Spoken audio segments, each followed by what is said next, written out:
peut-être qu'on va commencer par vous. Je suis censé vous parler d'une séquence de la construction de l'objet, d'un objet de recherche scientifique. Cette séquence, c'est l'état de la littérature. Et je dois aussi vous parler de la bibliographie, comment on la confectionne. Parfois, j'ai tendance à dire que sur la bibliographie, de plus en plus, le chercheur a très peu de marge en raison de l'existence de logiciels, mais on en parlera quand même. Alors, comment faites-vous vos états de la littérature? Qui d'entre vous a déjà écrit un mémoire? Ça vous fait rire? Bon, si j'ai bien compris, ça veut dire qu'ici, tout le monde a master 2 et plus. Donc vous avez tous fait des mémoires. Alors comment vous avez fait vos états de la connaissance? Comment vous... Oui, allez-y.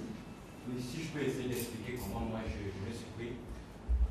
J'ai dans la revue de littérature défini 2 catégories courantes scientifiques. Et j'ai présenté la première catégorie des travaux en énumérant les travaux qui entrent dans cette catégorie définie. J'ai critiqué cette première catégorie. J'ai introduit 2 autres catégories que j'ai présentées et que j'ai aussi critiquées. Et à la fin, j'ai défini la position que moi j'adopte à travers ces 2 catégories.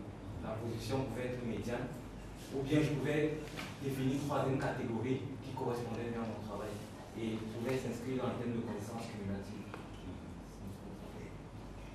D'autres expériences? Oui? Merci de passer la parole.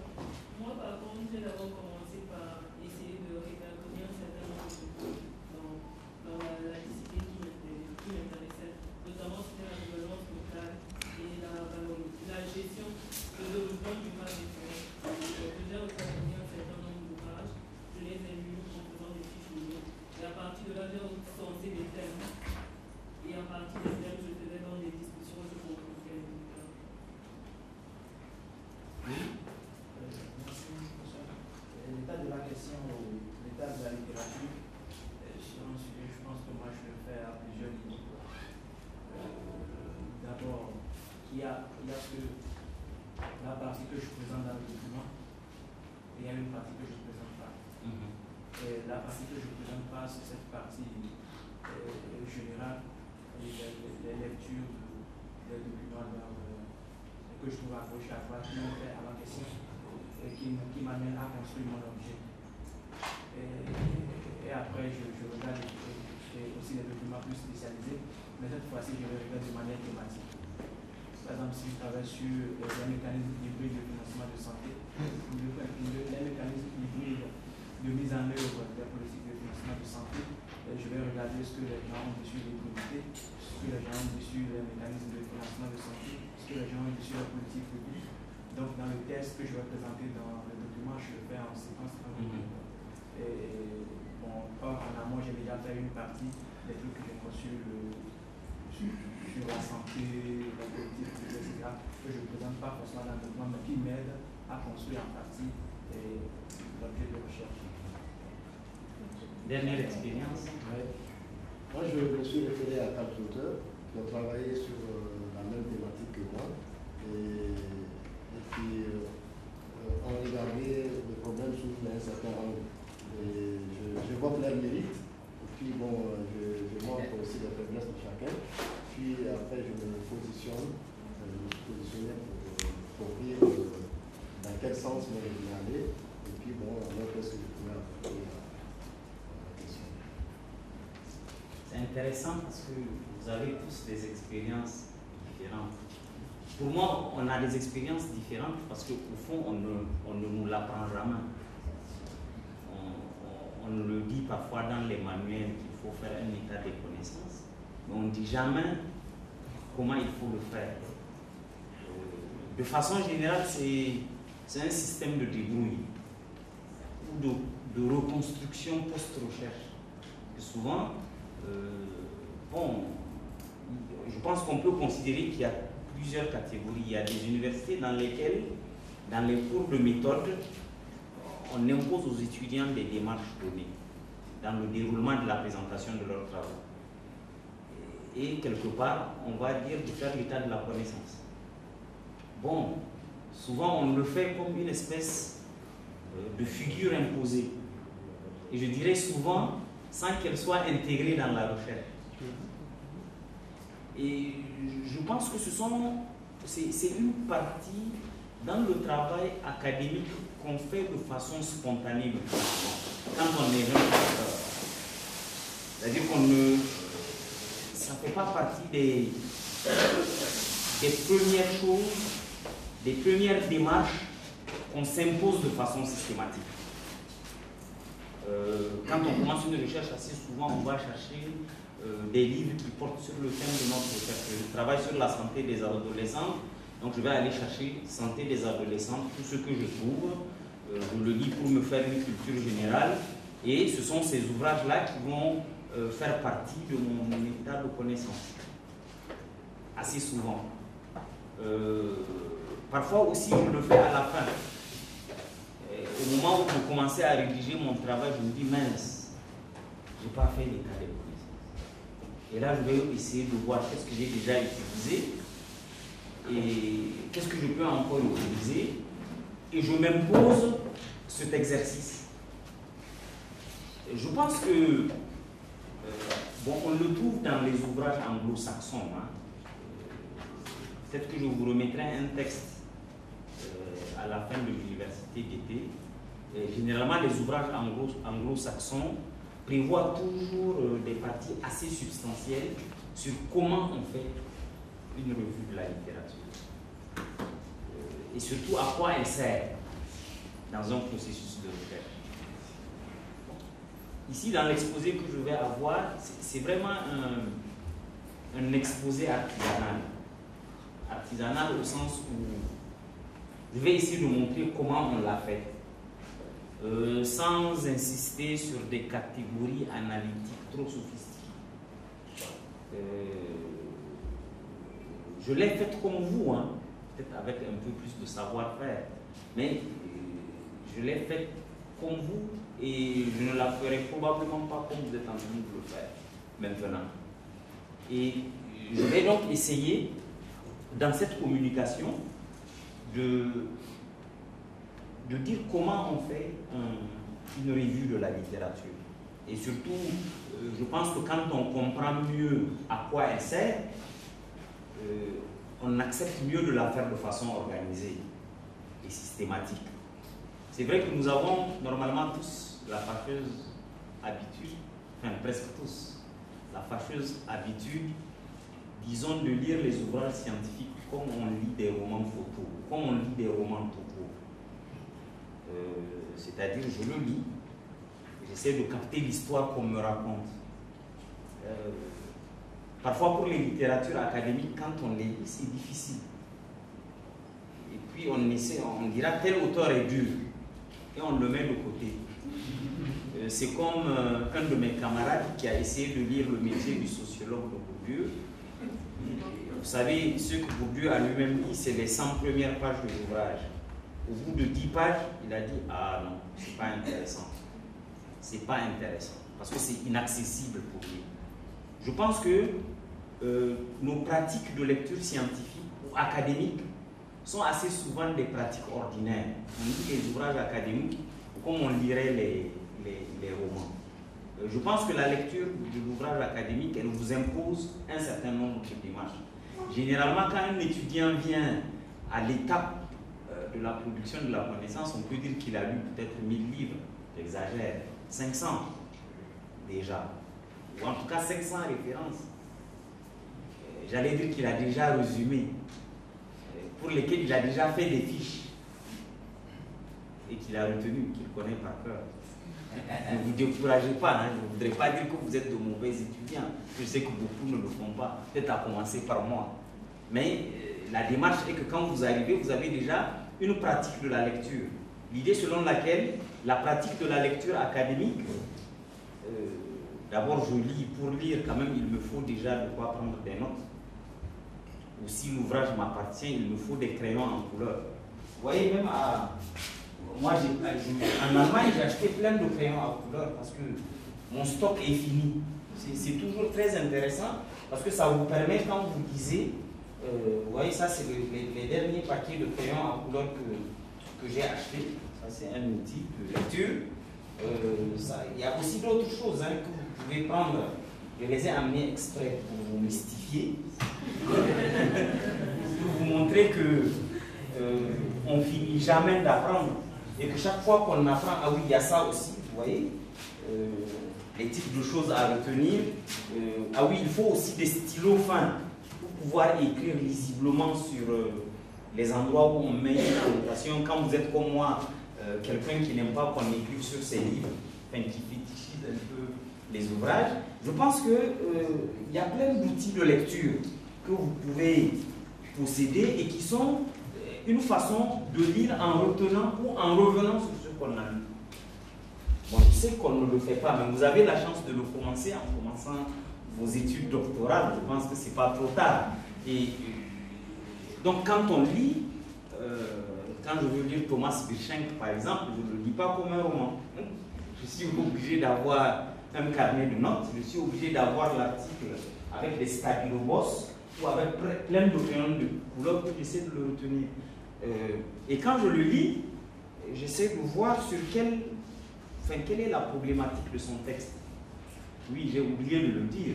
Au fond, vous êtes en science. Quand vous lisez un ouvrage, vous devez pouvoir savoir qu'est-ce que l'auteur veut raconter et comment il le raconte.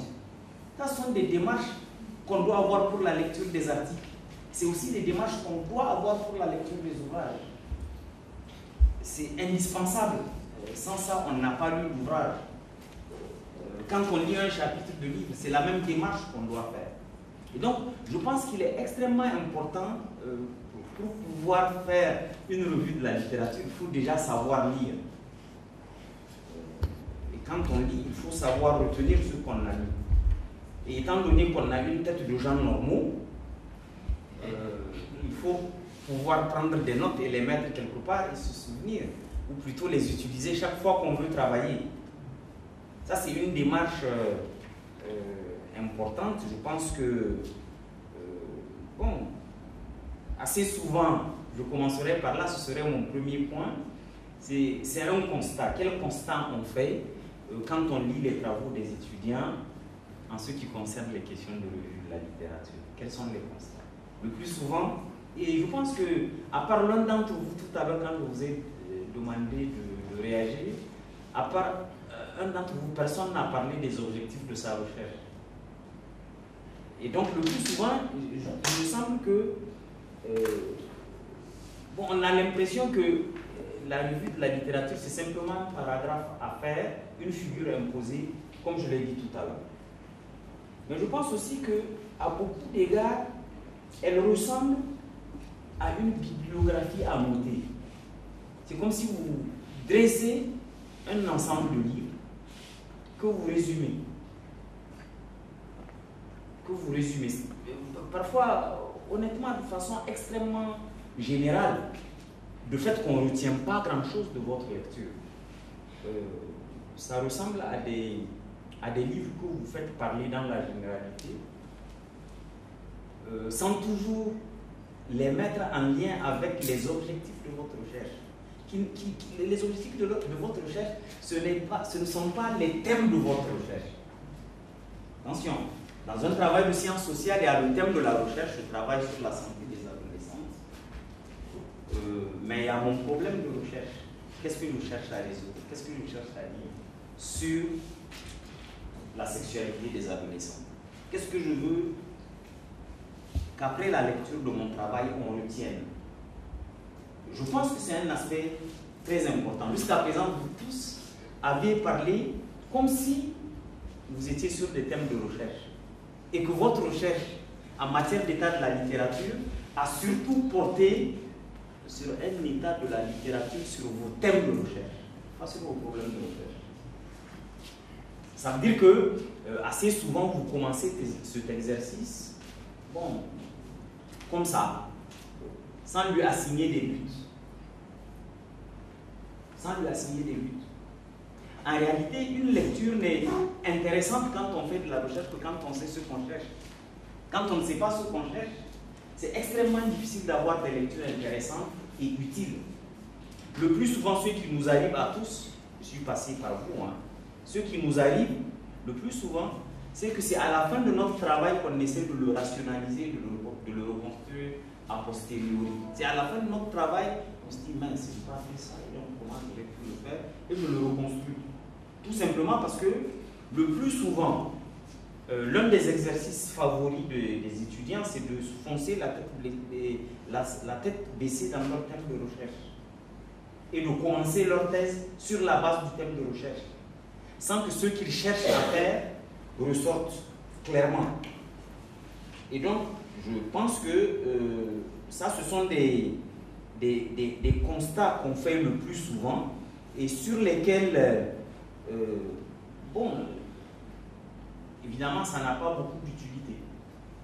Faire une bibliographie annotée dans un thème, peut-être que ça augmente vos connaissances, ça vous exerce à lire, mais pour votre travail, ça reste malgré tout d'une utilité limitée. Au fait, si vous voulez parler, vous pouvez me faire simplement ainsi et je vous donnerai la parole quand je le jugerai nécessaire. Comme ça, ça nous permet de ne pas faire un exposé et des questions. Donc, si au cours de vous me faites simplement signe, je trouverai le moyen de vous donner la parole. Et donc ça, c'est un constat classique. Et quand je dis une bibliographie annotée, j'ajouterais même que quand vous finissez l'état de la littérature dans vos travaux, vous ne revenez plus dessus. On ne le voit plus. On ne voit plus à quoi elle vous a servi pour la suite de vos travaux. Ça reste bon, un exercice. Vous l'avez fait, point, c'est exigé. Je le fais, mais après c'est terminé. Ça ressemble totalement à ce que vous faites quand vous faites l'analyse des concepts, qui ressemble à des fiches notionnelles que vous expliquez et après vous ne revenez plus là-dessus. On ne sait pas très bien à quoi ça a servi. Vous voyez? Et pour moi, un travail scientifique, il doit être informé tout au long. Et l'information, on peut presque dire que dans le travail scientifique, chaque affirmation correspond à une découverte scientifique ou à une découverte déjà faite. Chaque affirmation doit correspondre à une recherche déjà réalisée, donc à une référence. On peut presque dire que votre travail lui-même, à la fin de l'exercice, correspond à un état de connaissance, au-delà des choses que vous avez rapportées. Parce que, à tout moment, vous êtes censé faire le point de la littérature la plus récente que vous connaissez sur le sujet que vous avez étudié. Cette idée voulant dire qu'au fond, l'état des connaissances est permanente dans un travail académique. Même si celle qui nous intéresse ici, c'est celle que nous faisons pour clarifier notre problématique de recherche. Parce qu'au fond, quand on regarde l'état, une des façons de l'expliquer, c'est de dire, au fond, on s'intéresse à ce qui s'est passé avant nous, ce qui s'est dit avant nous. Un autre point au-delà de ces constats, c'est de dire et de reconnaître qu'au fond, faire l'état de sa littérature, faire l'état de la question, on peut dire que c'est la première partie du travail scientifique. Cet exercice obligatoire de lecture. Cet exercice obligatoire de lecture qui nous pousse, au-delà de notre thème de recherche, à aller dans notre travail de problématisation, à savoir, au fond, qu'est-ce qui existe. Qu'est-ce qui existe sur une thématique déterminée. Je pense que le plus souvent, la plupart d'entre vous arrêtent là leur état de la littérature. Au fond, l'état de la littérature dans une étape complémentaire et également quand je sais sur la base d'un thème de recherche ce que je veux rechercher,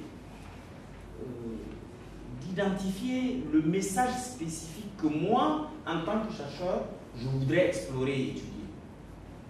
Ça veut dire que nous sortons du thème de recherche et nous rentrons dans le problème de recherche.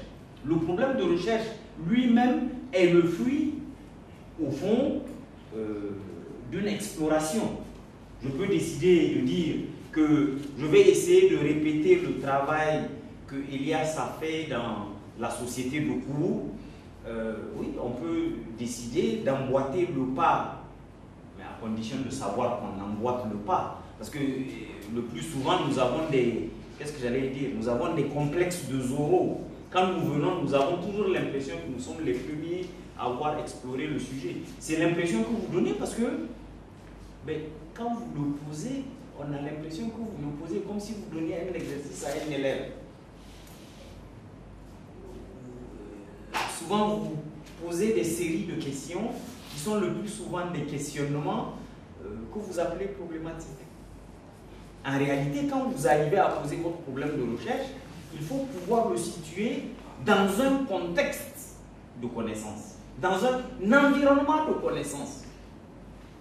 Le problème de recherche que je veux traiter, a-t-il été traité? Et par qui? Et quand? Dans quel contexte?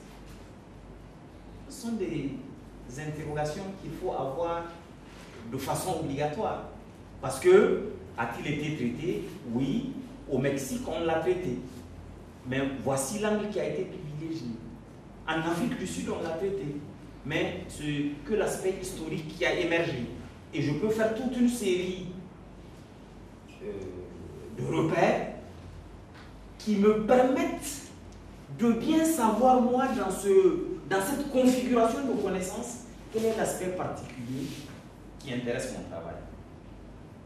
C'est ça, au tout début, au-delà du travail d'exploration qu'on fait à travers le thème de recherche. Quand on pose son problème, au fond, il faut pouvoir situer son problème dans une configuration de connaissances pour en montrer la spécificité. Je crois que ça, c'est... voilà. Et ça, je pense que le plus souvent, vous ne le faites pas. Le plus souvent, c'est l'aspect le plus compliqué du travail parce que, au fond, ce que je dis assez souvent à cette étape dans un travail scientifique, il contribue à une science. Ça veut dire qu'il est dans un complexe de concepts fondamentaux d'une science à un moment donné, d'une discipline. Donc il est d'abord une contribution à une discipline avant de vouloir être une question spécifique que j'ai traitée. N'importe lequel des sujets que je vous ai entendu étudier tout à l'heure n'est qu'à la deuxième étape. Oui. C'est-à-dire que souvent, ce qui m'intéresse, ce que j'aimerais étudier, c'est comment l'État traite la religion. Et l'État et la religion correspondent à un ensemble de connaissances. Mais dans le terrain que j'ai étudié, de quoi je veux parler de façon spécifique. Et ce dont je parle de façon spécifique, il contribue de quelle manière à ma science?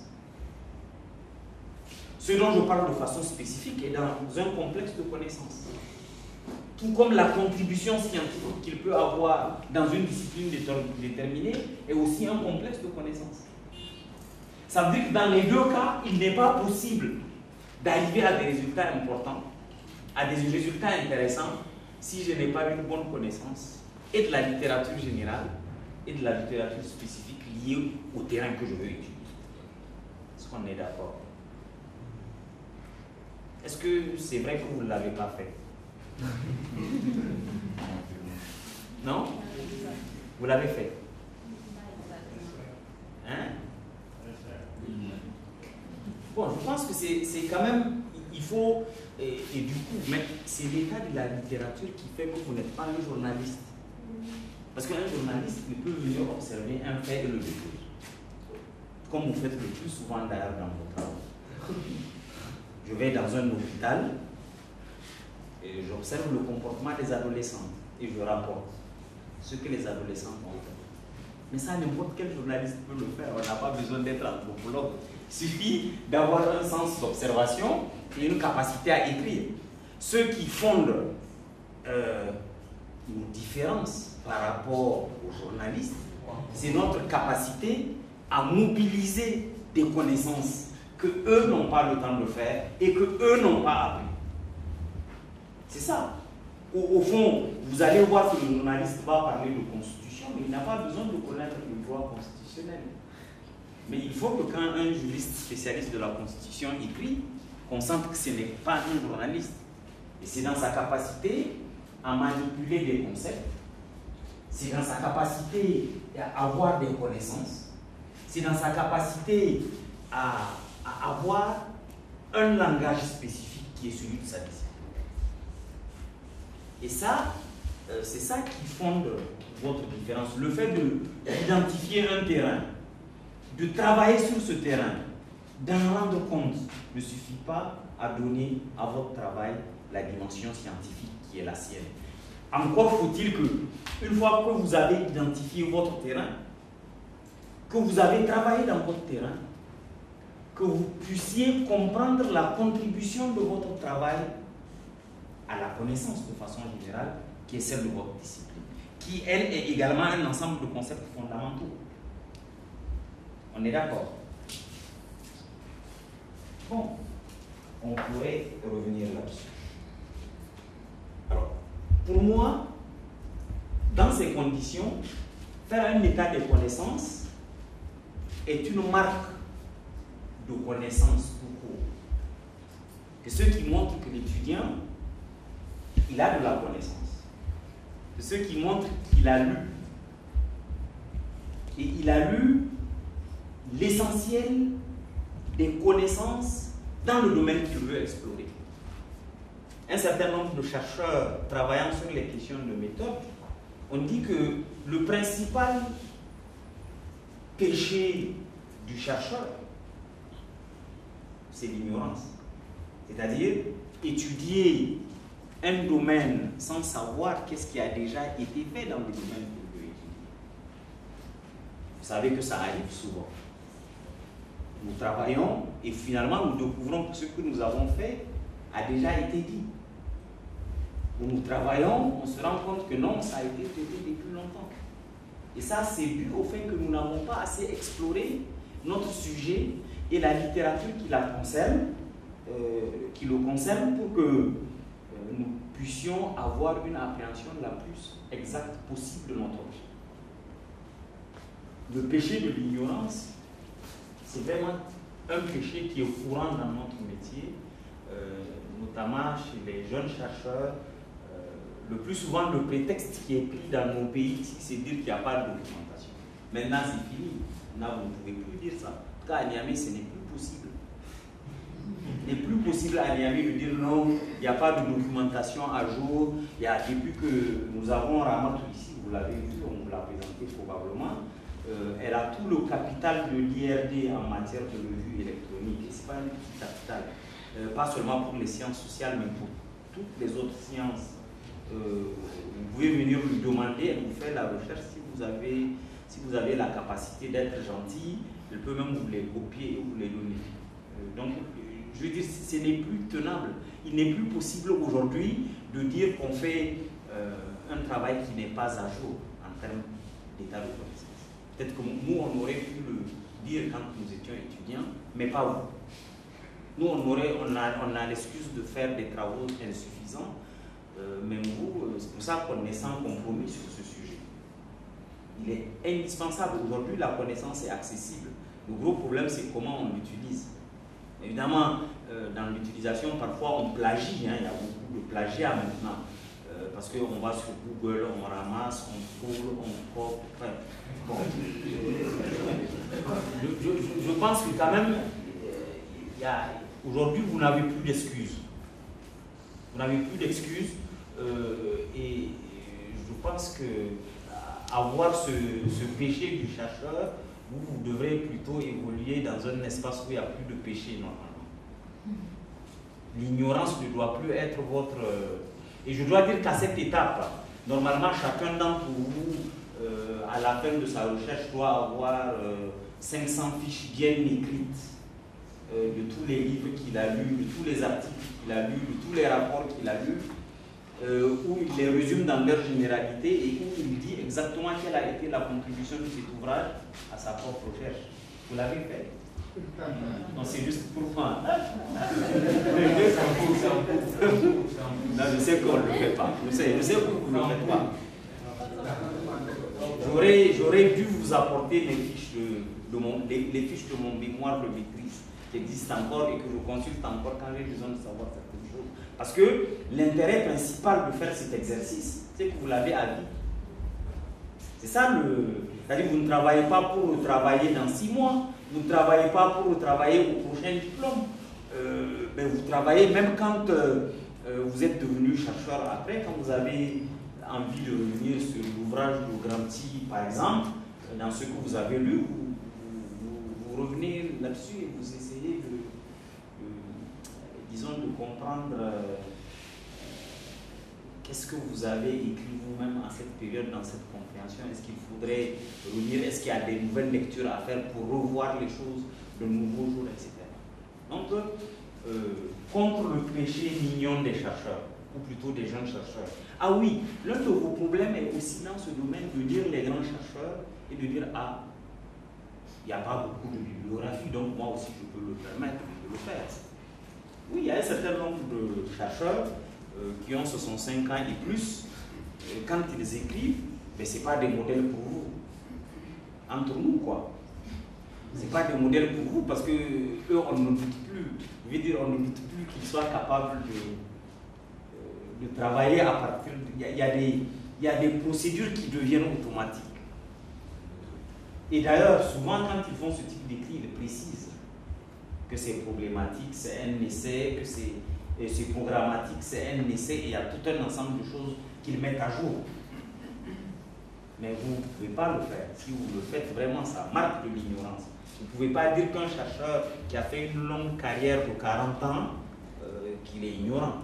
Ben, c'est difficile de le dire. Mais vous, quand vous le faites, vous êtes un sacré ignorant. Voilà. Et donc, vous ne pouvez pas vous permettre de négliger cet exercice-là. Et donc, ça veut dire que il faut vraiment faire ce qu'on vous dit de faire. Souvent, nous, parfois, sur certains sujets, il y a des gens chez qui vous ne pouvez pas douter qu'ils ne sachent. Mais quand vous écrivez, mon premier doute, mais c'est pas possible, il n'a rien lu, il est dans quelle université, qu'est-ce qu'on leur apprend, etc., etc. Et ça, c'est essentiellement dû au fait que vous n'êtes pas informé. Et je pense que c'est vraiment efforcez-vous à le faire. Je sais que le plus souvent, on ne le fait pas parce qu'au début, c'est fastidieux. Au début, c'est difficile à faire. Et puis, c'est vrai qu'on n'a plus le temps de le faire.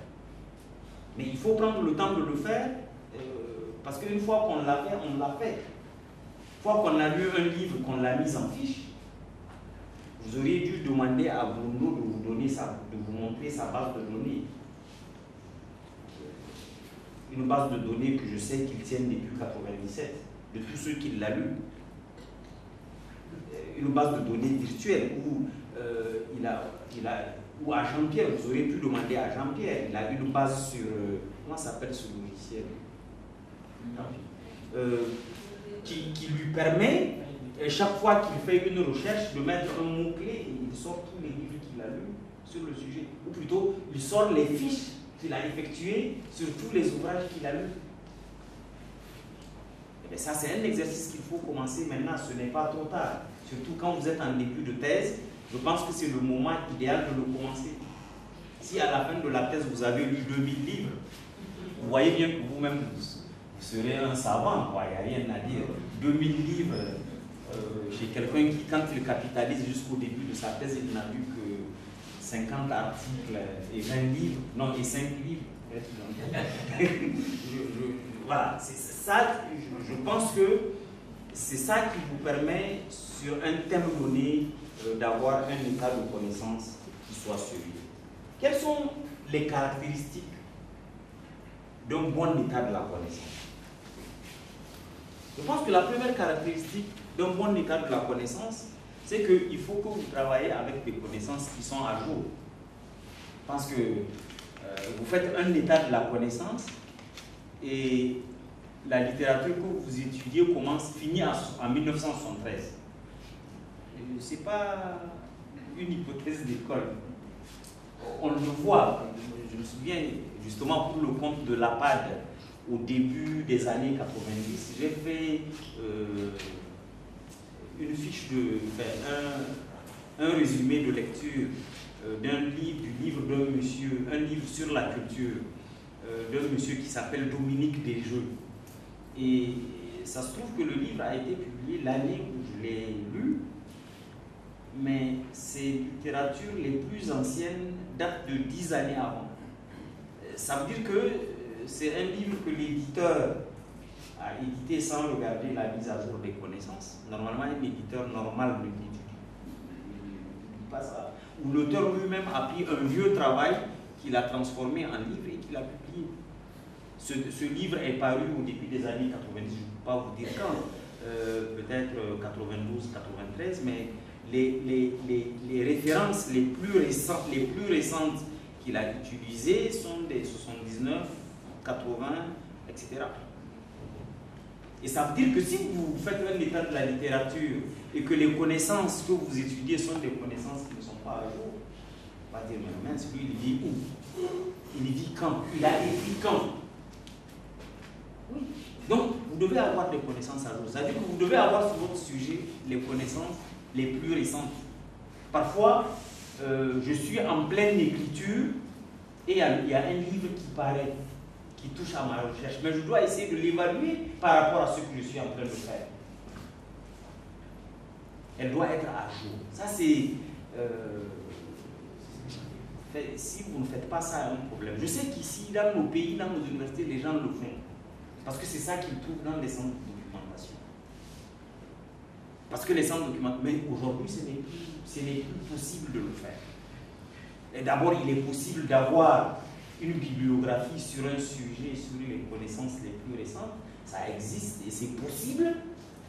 Mais surtout, c'est accessible. C'est la deuxième chose.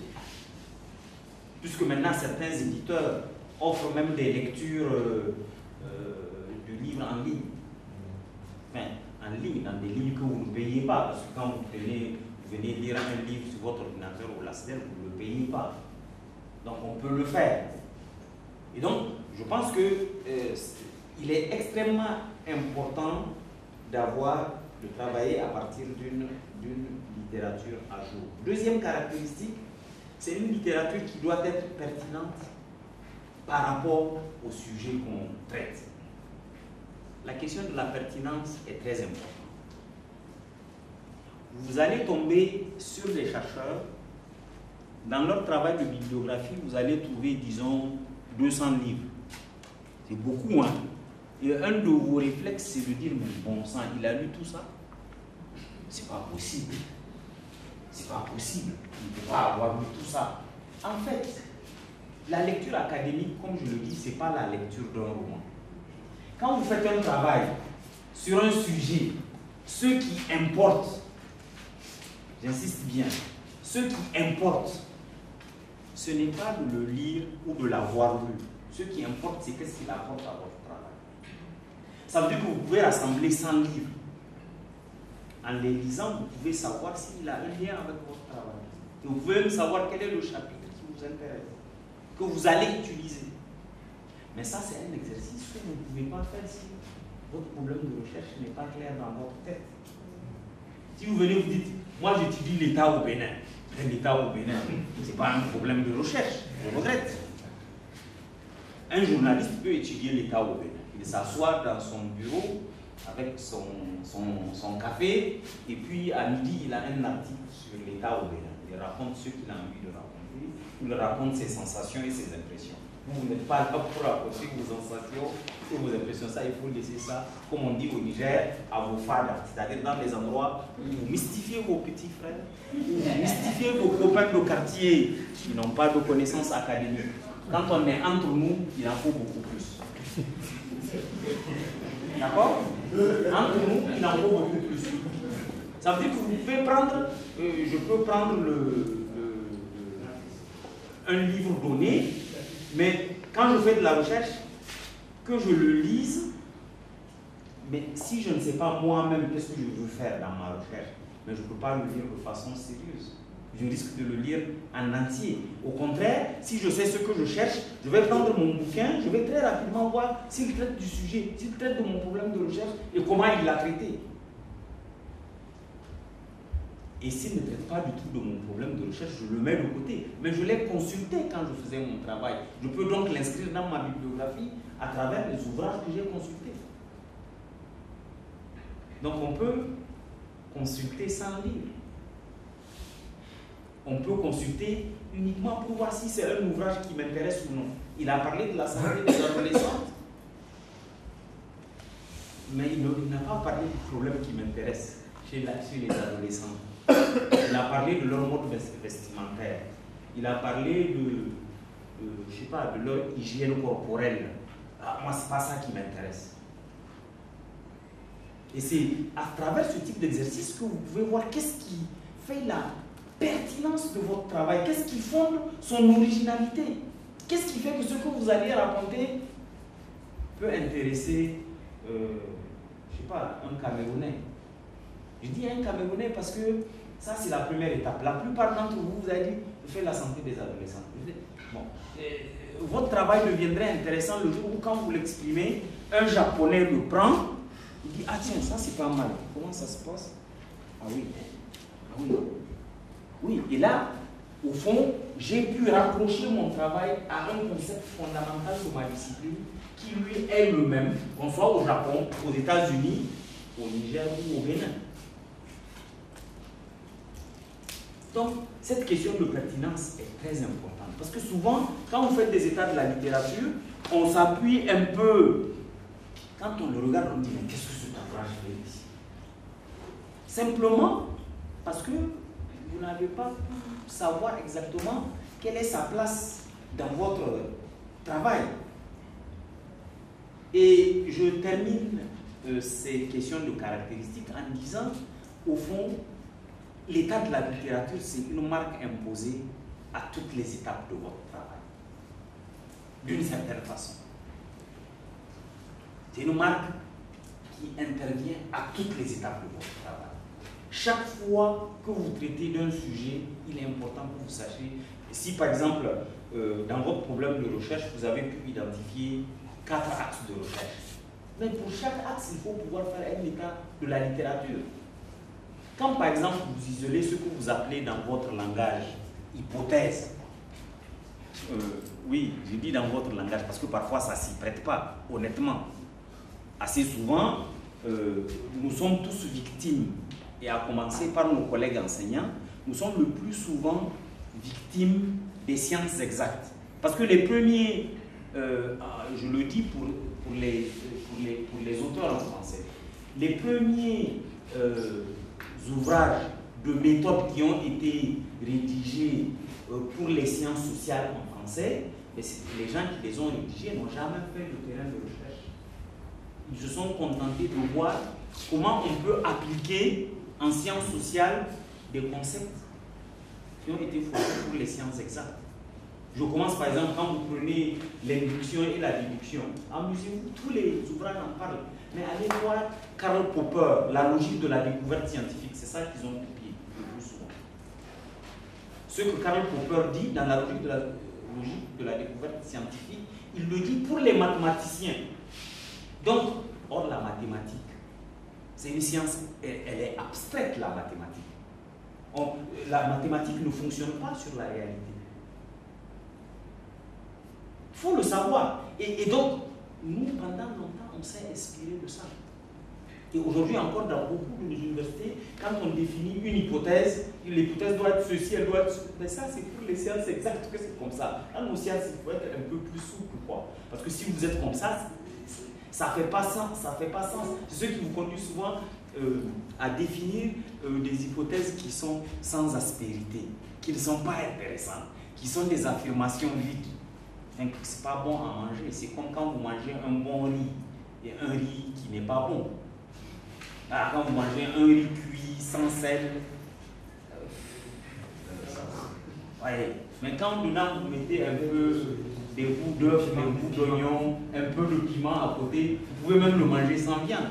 Bah, pour la recherche, c'est pareil. Quand vous servez une écriture sans aspérité, une écriture inintéressante, dès que le gars commence à lire, il dit merde, j'ai une course à faire. Mais son travail, il va aller faire sa course parce que ce n'est pas intéressant. Bon, c'est la même chose. Quand vous posez votre hypothèse, surtout ne faites pas comme les mathématiciens, ne faites pas soit X. Souvenez-vous, quand les mathématiciens font soit X, c'est-à-dire ils sortent de la réalité, ils imaginent une réalité virtuelle et ils raisonnent dessus. C'est ça. Oui, c'est ça le soit X. Le soit X, c'est-à-dire, bon, on fait comme si, c'est ça. Le soit X, c'est on fait comme si. Mais nous, dans nos domaines, on travaille sur la réalité. Ça veut dire que quand je définis une hypothèse est toujours une réponse possible au problème de recherche que j'ai posé. Je dis bien une réponse possible. Mais cette réponse possible, ce n'est pas moi qui l'invente. Quand je fais cette réponse possible, au fond, ça m'amène à réexplorer une autre littérature concernant l'axe que j'ai posé et qui me permet de déboucher sur des opérations de recherche. Ça veut dire que quand je projette un axe de recherche, je fais l'état de la littérature sur la question, je peux savoir si la littérature me suffit ou si je dois aller faire des enquêtes. Et si les types d'enquêtes que je dois faire, c'est des enquêtes qualitatives ou des enquêtes quantitatives. Si c'est des chiffres qui me manquent. Mais si je ne l'explore pas, je risque d'aller sur le terrain pour chercher des choses qui existent déjà. Allez-y. Professeur, merci. Par exemple, vous avez parlé des ouvrages exploités. J'allais revenir sur ce que nous avons déjà appris antérieurement, que tout document, de manière générale, ouvrage ou article, utilisé dans le texte doit apparaître dans la bibliographie. Oui. Tout document qui est dans la bibliographie doit apparaître dans le texte. Oui. Or, dans votre exposé tout à l'heure, vous avez dit qu'il y a des documents qui n'ont pas de relation directe avec votre sujet spécifique. Oui. Qu'on peut consulter, mais on n'est pas obligé de le lire et ça doit apparaître dans notre bibliographie. Je suis ouvert. Oui. Vous pouvez faire un paragraphe d'ouvrage consulté. Le plus souvent, c'est ce que dans les catégories d'ouvrages qu'on met dans sa bibliographie, ces ouvrages-là peuvent appartenir, on peut les indiquer dans les ouvrages qui ont été consultés. Moi, parfois, je les mets dans ma bibliographie. Parce que, effectivement, j'ai travaillé sur eux, je suis capable de dire qu'est-ce qu'ils contiennent et je suis aussi capable de dire qu'ils ne sont pas utiles pour ma recherche. Si, par exemple, c'est dans le cadre d'une thèse, de la défense d'une thèse. Bon, dans tous les cas, ce qu'il faut dire, c'est que c'est des domaines dans lesquels il ne faut pas tricher. C'est-à-dire qu'il ne faut pas faire une bibliographie complaisante. Il ne faut pas aller mettre dans votre bibliographie quelque chose que vous n'avez pas lu. Là, vous courez des risques. Bon, on revient encore à ces histoires d'éthique. Oui, vous mettez dans votre bibliographie quelque chose que vous n'avez pas lu. C'est de la triche.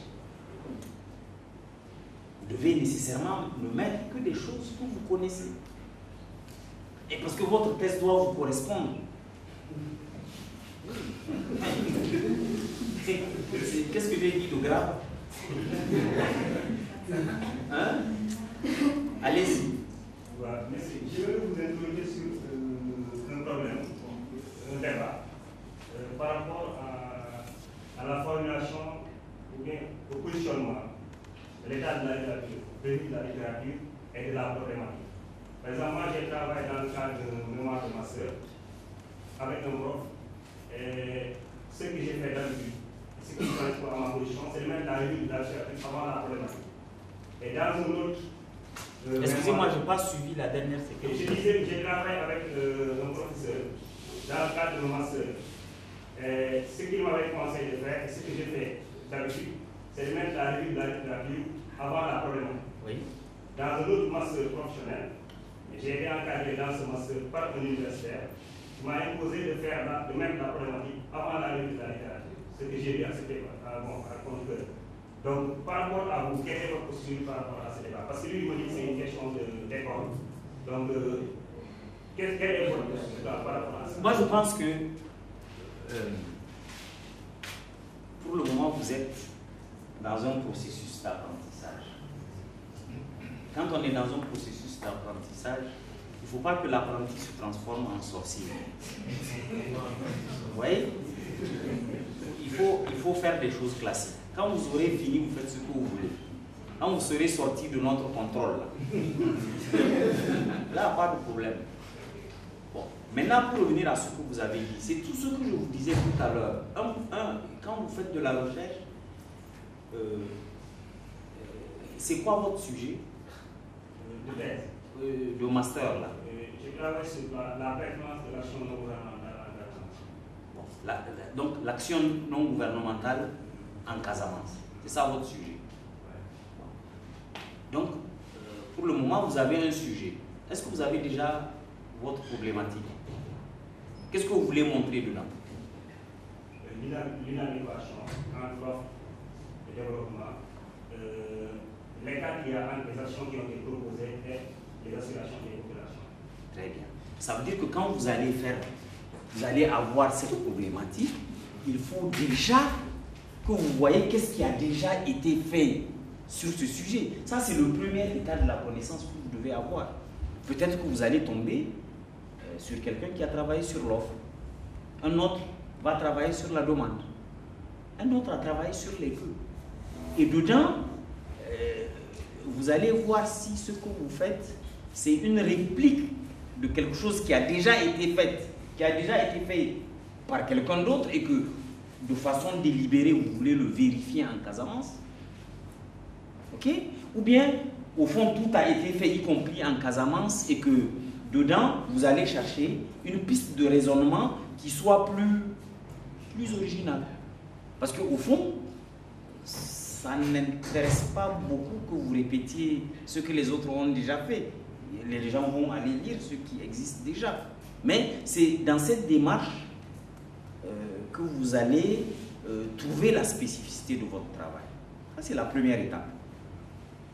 Une problématique, j'avais dit que c'est 2 étapes. Ça, c'est la deuxième étape. Je viens de vous parler de la deuxième étape, qui peut être la... Mais l'action non gouvernementale en Casamance, ce que vous voulez démontrer, c'est-à-dire l'inadéquation de l'offre et de la demande, elle contribue à quoi dans votre science? Vous êtes sociologue. En quoi elle contribue à la sociologie? Oui, je vous pose cette question. En quoi c'est une contribution sociologique? À quoi elle contribue? Déjà, elle contribue, l'éducation contribue à montrer, donc souvent c'est lié à la non-implication des acteurs à la base. Vous voyez? Voilà, donc on n'avait pas réfléchi à ça. Parce que si vous êtes sociologue, la sociologie, il y a un certain nombre de grands concepts en sociologie qui, eux, sont enseignés partout dans le monde. Logiquement, n'importe quel sujet que vous traitez renvoie à un de ces concepts.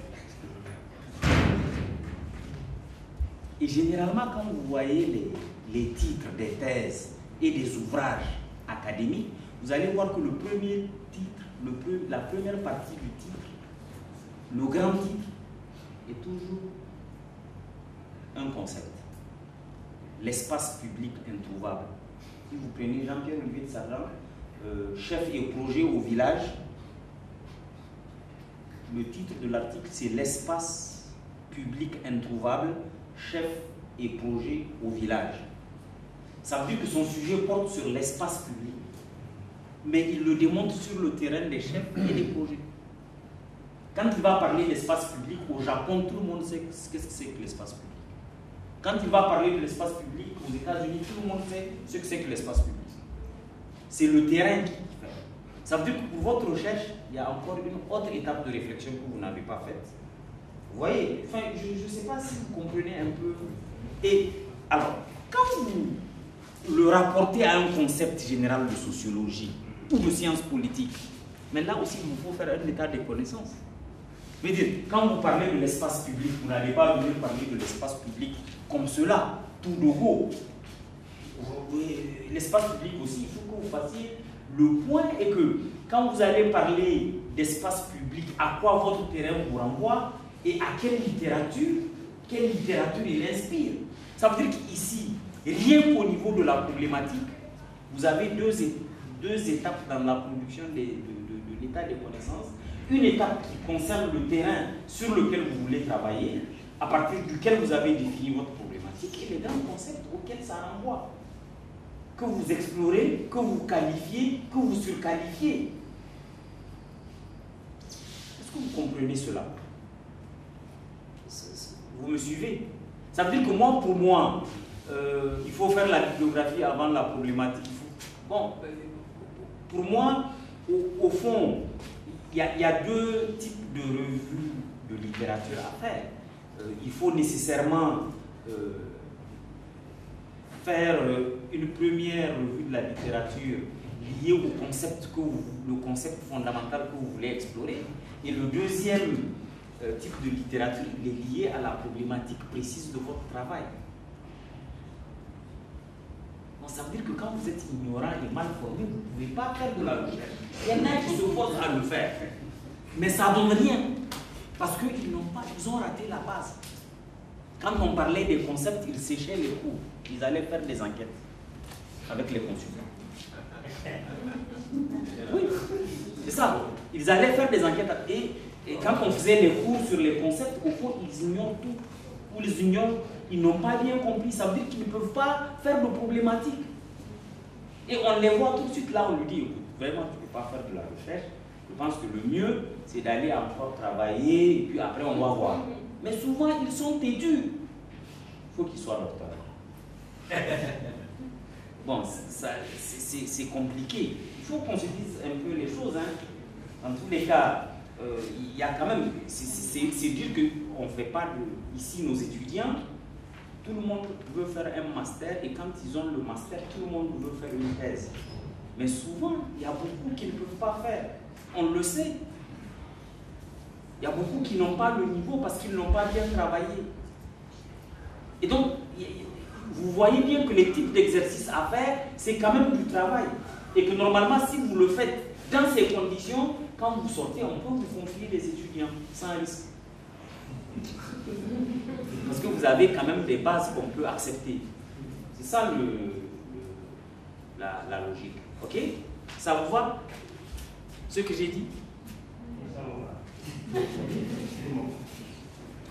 Alors, je continue. Alors, l'utilité. Ah oui, allez-y. Merci. En fait, vous avez répondu à une question, en fait, la question de tout à l'heure quand on déjeunait entre moi et Koumi. Koumi, c'est qui? Il est là. C'est un anthropologue de formation, de journaliste politique. Okay. Et en expliquant, j'utilisais certains concepts liés à la réforme en fait, des politiques publiques. Et il a dit, oh, vous êtes toujours compliqué, d'autres concepts ou de théorie. Il dit que le travail pour lui des politiciens n'est pas suffisamment empirique. Donc je lui ai expliqué comment. Il faut partir des théories, c'est important, on ne sait pas partir de l'air et on ne s'entendait pas du tout sur la question. Donc quand vous avez répondu, j'ai failli dire Alléluia. J'espère que. Voilà. Bon, bon, non, j'ai vu. Non, mais je vais quand même faire l'équilibre. C'est-à-dire que ça dépend d'où on travaille. Quand on est un jeune chercheur, il y a quand même des figures imposées. Bon, peut-être que ça dépend des universités et des corps. Mais de façon générale, il y a des exercices qu'on est obligé de faire. Mais je vois, par exemple, dans le domaine de la recherche, quand on fait de la recherche qualitative, parfois on raisonne toujours à partir de son terrain. Ça ne passera pas en sciences, ce qu'on fait en anthropologie. Parce que les politistes francophones ont été formatés par les juristes publicistes français. C'est-à-dire que c'est la science politique, c'est le droit public qui a formaté la science politique. Donc la science politique a pris en charge les traditions formelles du droit public dans la construction des textes. C'est-à-dire que chaque texte doit avoir deux parties. Chaque partie doit avoir deux sous-parties. Chaque sous-partie doit avoir deux sous-parties. Ça, c'est une figure. On ne peut avoir de la liberté avec ça que quand on devient prof. Quand on devient prof, après on fait ce qu'on veut. Mais avant, va dire non, on ne regarde même pas ce que vous avez écrit, on dit non, le plan n'est pas bon. Eux, ils n'ont pas cette contrainte. Eux, ils n'ont pas cette contrainte. Chez un anthropologue, vous pouvez partir de votre terrain pour construire votre travail. Vous pouvez mettre en jeu une démarche inductive. Mais vous théorisez à la fin. Vous ne pouvez pas faire abstraction, je pense qu'on est en science, vous ne pouvez pas faire abstraction des concepts et de la théorie. Dans tous les cas, que vous le commencez avant ou après, vous ne pouvez pas faire les premiers. Et c'est ça, quand on vous fait faire une première année, une deuxième année, une troisième année, une quatrième année, une cinquième année, où on vous embête de cours théoriques et d'auteurs, ce n'est pas des exercices fortuits. C'est pour vous donner des bases pour le jour où vous commencez à faire une recherche en doctorat. C'est ça, c'est pour vous donner cette base-là. Si vous la ratez, mais vous ferez toujours des thèses sans saveur. Vous voyez, vous ferez des thèses, vous voyez ces grands pamplemousses qui ont été faits dans des jardins avec plein d'engrais. Quand vous goûtez, vous ne savez même pas ce que c'est. Vous avez simplement, ou bien un truc piquant qui a du goût. Voilà, c'est ça la différence aussi entre les travaux. Hein. C'est pas que, dans tous les cas, quand vous êtes engagé dans des processus doctoraux, vous finissez toujours par être docteur, d'une manière ou d'une autre. Le gros problème, c'est la différence des doctorats. Il y en a qui ont des doctorats, ça ne servira à rien. On leur a donné le doctorat pour s'en débarrasser. Parce qu'on a vu qu'ils ont atteint leur limite. Mais il y en a qui vont s'en servir toute la vie et même progresser. C'est ça la différence. Parce que quand vous ratez les bases, elles vous rattrapent toujours. C'est ça en études juridiques, c'est clair. Les connaissances sont cumulatives. Il n'y a aucune connaissance sur laquelle on revient. Vous ne pouvez pas faire du droit administratif si vous ne faites pas du droit constitutionnel. Vous ne pouvez pas faire du droit international si vous n'avez pas fait du droit constitutionnel et du droit administratif, et ainsi de suite. Ça veut dire que si par effraction vous êtes arrivé en licence et en maîtrise, après ça vous rattrape. Il faut que vous reveniez dans les manuels de première année pour mieux comprendre ce que vous avez triché quand vous étiez. Voilà. Et je pense que c'est pareil. Et je crois que lors du dernier cours, il y a 2 ans, j'ai dit des choses qui ont choqué des gens. Mais c'est pour ceux qui n'avaient pas une formation de base en anthropologie, qui ont rejoint l'anthropologie à partir du doctorat. Et je leur ai dit, normalement, vous ne pouvez pas être de bons anthropologues si vous ne revenez pas sur tout ce qui a été fait avant. Si vous ne rattrapez pas ce que vous n'avez pas fait. Parce que quand on va dire que vous êtes anthropologue, ce n'est pas anthropologue sur votre sujet de thèse. Hein. Ce n'est pas anthropologue en ONG. Ce n'est pas en ONG casamançaise. Vous êtes, sur votre diplôme, il est écrit anthropologue, point. Et ça veut dire que vous êtes capable de traiter n'importe quel point de l'anthropologie. Je peux dire de même pour toutes les disciplines. Ça veut dire que quand vous entrez au sommet, il faut retourner à la base aussi.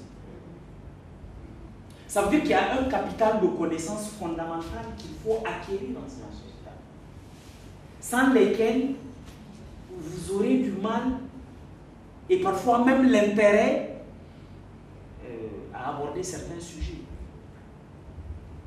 Et on le voit dans vos travaux, dans tous les cas. À partir de la lecture de vos travaux, on peut tout de suite voir qui a négligé quoi et à quel moment. Et je dirais, je rajouterais, là c'est un exercice. À un certain moment, il n'y a pas d'examen, comme qu'avec le LMD. Maintenant, ils ont des systèmes d'évaluation en doctorat, comme ça se fait aux États-Unis ou en Angleterre. Mais de façon générale, vous êtes votre propre juge. C'est à vous de savoir ce que vous valez. Si jamais vous trichez dessus, ça vous rattrape. Oui. Vous avez évoqué tout à l'heure de l'induction. Oui. Alors, si on vous fait la critique, pourquoi avez-vous trouvé nécessaire de faire un état de littérature avant d'aller sur le terrain? Là, vous dites que vous avez fait l'induction. C'est la principale critique qu'on m'avait fait. J'avais fait de l'induction dans le cadre du master. On m'a dit que ce que j'ai fait, que ce n'est pas de l'induction, puisque j'ai fait des tas de littérature avant d'aller sur le terrain. Il est sûr que ce n'est pas du retour de terrain que j'ai fait des tas de littérature. Non, c'est-à-dire vraiment, là c'est des querelles. Parfois, il faut savoir que quand on fait les choses, c'est aussi parfois des constructions intellectuelles. C'est-à-dire qu'on a dans la tête tout un ensemble de choses. Ici, on a une besace pleine de choses. Et je veux faire un article, c'est dans la besace que je vais puiser ce que je vais lui dire, mais sur la base du savoir-faire que j'ai acquis. Normalement, une recherche, si je parle de tableau, c'est une recherche. Quelqu'un peut m'aider à rapprocher le tableau là? Normalement, je ne sais même pas pourquoi on n'a pas introduit ce cours. Vous ne pouvez pas, je vais vous aider. Voilà. Si vous ne m'avez pas dit que vous venez de Mozambique, j'allais dire que vous venez d'Angleterre. Vous faites très british. Normalement, au fond, quand on parle de terrain, dans une recherche, c'est au fond, c'est comment on va de la problématique au protocole d'enquête. Oui. Je vais dire, c'est le protocole d'enquête qui vous permet d'aller sur le terrain. Et donc, quand vous commencez une recherche, c'est comment on ne va pas, vous ne le faites pas comme on fait habituellement, parce que vous le faites, vous allez sur le terrain sans problématique. Vous allez sur le terrain avec un thème de recherche, santé de la reproduction. Vous travaillez sur quoi? Vous travaillez sur la santé de la reproduction. Et ça suffit pour aller sur le terrain. Ça ne marche pas, parce que vous allez finir par retourner. Normalement, quand on va sur le terrain après avoir défini sa problématique. À partir de la problématique, on dégage un certain nombre d'axes de recherche qu'on veut explorer. Maintenant, dans chaque axe de recherche que j'ai exploré, j'ai des articles et des ouvrages de référence. J'ai un ensemble de documents qui peuvent suffire à l'exploration de l'axe. Dans ce cas-là, je n'ai pas besoin de faire du terrain. Mais les documents, les articles, les littératures prises que j'ai trouvées ne suffisent pas. Ça ne répond pas aux problèmes que je me pose. En ce moment, je définis les types de terrain que je veux. J'ai, par exemple, besoin de faire un peu plus de bibliographie. Il faut que je puisse lire, j'ai besoin de faire de la bibliographie. J'ai besoin, la biblio, il faut nécessairement aller à Paris pour la faire. J'ai besoin de faire des entretiens. C'est en ville et en campagne. Ah, il y a un sujet particulier sur lequel il faut que je fasse un questionnaire. Il faut que je collecte, parce que le type de connaissances que je veux avoir, c'est des connaissances auxquelles un questionnaire peut apporter des réponses. Donc j'ai besoin aussi de faire un questionnaire, etc. Mais c'est sur la base de ça que je définis ce que je veux comme terrain. Par exemple, pour aller à Paris, il faut que je trouve une bourse puisque j'ai besoin d'un billet d'avion, j'ai besoin des frais de séjour, et j'ai besoin peut-être d'acheter des ouvrages. Je fais mon budget en conséquence. Pour les documents, pour les entretiens, j'ai besoin d'aller dans la bourse de ceci, dans la bourse de cela, j'ai besoin d'aller voir tel vieux qui est à 50 km, j'ai besoin d'aller au Nord Bénin. On le quantifie et on dit à peu près qu'est-ce que ça va coûter. Ok? Et pour le questionnaire, j'ai besoin de trouver un statisticien qui m'aide à faire tout ça. Et je le quantifie. Et c'est tout ça qui constitue au fond le travail de recherche que vous devez faire après avoir traité votre problématique sur le seul axe 1 de la recherche. Et je devais faire la même chose de tous les axes. Et après, c'est à partir de tout ça que j'ai un bloc général qui est mon protocole d'enquête. Et c'est avec le protocole d'enquête que je vais sur le terrain. Donc, même une recherche inductive se fait avec une problématique. Parce que quand vous commencez à faire votre terrain, Quand vous commencez à faire votre... Mais vous ne faites pas le terrain comme ça. Vous faites le terrain en ayant en tête quelque chose. Vous faites le terrain après avoir défini votre problématique. Il n'est pas possible d'aller sur le terrain, sauf si vous êtes un journaliste. Si vous êtes un journaliste, je travaille sur la santé de la reproduction, je vais directement à la maternité. Bon, je travaille sur la santé de la reproduction, quelles sont vos opinions, dites-moi, etc. Vous collectez votre truc. Oui, ça marche.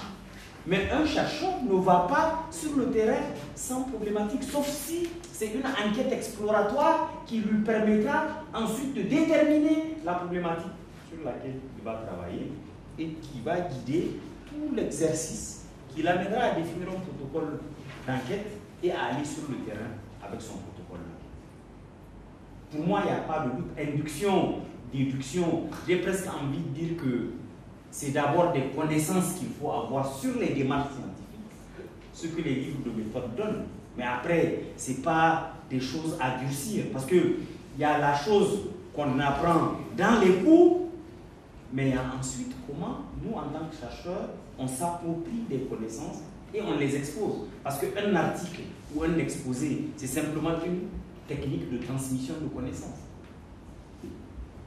Que je décide que je vais commencer par mon terrain, mais mon terrain, je l'ai fait après avoir défini ma problématique de travail. Est-ce que donc votre débat avec votre monsieur, là, c'est un débat qui n'a pas trop d'objet. Hein? D'accord? Oui, allez-y. Oui, je voudrais vous poser une question. Oui, c'est la même explication que j'avais donnée dans ma défense. C'est mon procès qui m'avait dit d'adopter ça. Quand le président de Juda a évoqué même la question, le procès a dit que non, là-dessus, le candidat n'a pas de ce que c'est lui qui a dit que le candidat allait faire comme ça. Il dit que non, il dit non. Il dit quel que soit le travail du chercheur là, il dit à la langue, il a au moins certaines idées. Que les disent que j'ai fait des hypothèses ou pas, il y a déjà une position, il y a déjà des idées faites qu'on peut prêter à la vérité. Il dit que non, pas entièrement. Je ne sais pas, mais que l'indiction là, je l'ai mis pour que c'est un mot que j'ai mis. Que sinon, en réalité, que j'ai fait la littérature, la revue de littérature avant de sur le terrain, donc il n'y a plus d'indiction qui vaille. Bon, moi, le plus souvent, ma petite connaissance, c'est vraiment, je ne le dis pas en mépris, hein. Je trouve que le plus souvent, le problème de nos enseignants en sociaux, c'est que le plus souvent, ils n'ont pas fait de terrain de recherche. Ils ont fait des terrains de consultation. Donc, ils ont fait des enquêtes pour faire des consultations. Mais ils n'ont pas fait des enquêtes pour faire de la recherche. C'est différent, hein? Parce que les enjeux ne sont pas les mêmes. Parce que quand vous faites de la recherche dans le cadre de consultation, le plus souvent, tout ce qui est problématique et tout ça, là, c'est défini ailleurs. L'exercice ne vous appartient pas. On vous demande de chercher telle chose, telle chose, telle chose, telle chose. Donc, vous n'avez pas à inventer. Est-ce que vous voyez? Et le plus souvent, les gens n'ont pas fait de terrain d'enquête. Et beaucoup de débats, vous vous rendez compte que ce sont des débats scolaires. Comme ce que je vous disais sur les manuels en français des sciences sociales. Moi, à ma connaissance, pour les sciences politiques, l'un des premiers manuels, le premier manuel sur lequel tout le monde travaille, c'est le manuel de Leca et Gravitz, qui a été produit pour la première fois vers 1973, quelque chose comme ça, en 1973. Et après, ça a été réédité régulièrement. Bon. Et sur la base de ce manuel est très général. Toutes les sciences sociales utilisent, c'est un grand manuel de sciences. Mais je signale que l'auteur n'a jamais fait de terrain, parce qu'en formation, c'est une psychologue. Madeleine Gravitz. Bon. Maintenant, toujours dans le même domaine, est venu, dans les années 70 toujours, le bouquin c'est un bouquin qui a été publié à la collection SUP en 1914 par Campenwood. Non, celui-là est récent. Raymond Kivy et Campenwood, c'est 92 chez Duno. Celui-là, c'est à la collection SUP, c'est un petit livre. Mais il est totalement théorique. Et après, on a utilisé le livre de Loubet Delbaï Jean-Louis, Méthode de sciences sociales. Pareil, Loubet Delbaï Jean-Louis, je le connais, c'est vraiment un homme bien établi. C'est un grand jurisconsulte. Je pense qu'il a résumé pour ses étudiants des choses et puis après, il l'a transformé en manuel. Et c'est vrai qu'en langue française, l'un des premiers manuels utilisable dans ce qu'on est en train de dire, c'est le Campanou et Kivi, et Raymond Kivi. Mais ça, ce n'est qu'en 92. Ce n'est qu'en 92. Bon, après, il y a eu beaucoup d'apports à partir des années 90 pour plus d'explicitation, où des gens qui ont fait des enquêtes ont écrit des livres de méthode ou des articles de méthode qui ont servi mieux les gens. Mais sinon, et donc du coup, parfois, dans nos universités, les sociologues sont comme l'étaient les sociologues français au début. C'est-à-dire que les méthodes sont dans leur tête, elles ne sont pas pratiquées. Et c'est deux registres totalement différents quand vous faites les deux. Oui, j'allais poser une question qui est peut-être banale mais importante pour moi. Par rapport à votre démonstration, je m'interroge sur la problématique et le problème. C'est quoi la différence entre les deux? C'est les deux, c'est la même chose. Je dis parce qu'au fond, la problématique pose un problème. Parce que souvent dans vos têtes, problématique égale question. La structure est simple. Hein. Vous tchatchez. Au bout de la 10e ligne, vous posez une question. C'est ça. Et les plus généreux, vous tchatchez. Et au bout de la 10e ligne, vous posez une série de 4 questions. Et c'est ça la problématique. N'est-ce pas? La problématique, encore une fois, retenez cela. La problématique, c'est ce que vous voulez dire. C'est-à-dire, dans cette recherche, qu'est-ce que vous voulez montrer? C'est ça la problématique. Et j'allais dire, dans cette recherche, qu'est-ce que vous voulez montrer? Et ce que vous voulez montrer, ça contribue à quoi dans votre science? C'est ça les deux questions que vous vous posez. Vous voyez bien qu'une est une question théorique et l'autre est nécessairement fondée sur des bases empiriques. Celle qui est fondée sur la base empirique, c'est l'action des ONG en Casamance. Pas à Dakar, hein, pas à Saint-Louis, en Casamance. Mais travailler sur l'action, sur leur adaptation ou leur non-adaptation en Casamance, bon, mais ça permet à la sociologie de comprendre quoi? Ce que vous avez fait. Dès que vous n'avez pas d'explication, votre sujet est suspect. C'est peut-être pas un sujet de socio. Non, mais c'est vrai. Si vous n'arrivez pas à faire le lien entre votre travail et les aspects fondamentaux de votre discipline, ça veut dire que vous avez du mal à définir un problème sociologique. Non, mais c'est un exemple. C'est pas vrai. C'est juste pour vous embêter. C'est juste pour vous embêter, mais c'est un bon exemple. Oui, allez-y. Ismaël. Oui. En fait, par exemple, je travaille sur la réforme de la gouvernance forestière. Donc ça, c'est le domaine ou c'est le thème. Et en fait, après, je veux savoir... Qu'est-ce que vous voulez montrer? Ouais, c'est ça. C'est ça. Oui. Je veux travailler en fait sur les nouvelles configurations institutionnelles après la réforme. Et ça, c'est le thème ou c'est... Non, ça, on sait un peu plus. Vous voyez, votre thème, c'est la gouvernance judiciaire. Et peut-être votre problématique va se construire autour de la configuration des institutions. Oui. Choses comme ça. Oui. Et donc, mes littératures doivent être axées sur ça. Donc déjà, ça, c'est la première étape de la littérature. Oui. Mais à partir de cette première étape de la littérature, vous configurez, vous précisez votre sujet, même pas sur la base de vos connaissances. Vous le précisez sur la base des connaissances qu'on a déjà disponibles sur le sujet des configurations institutionnelles.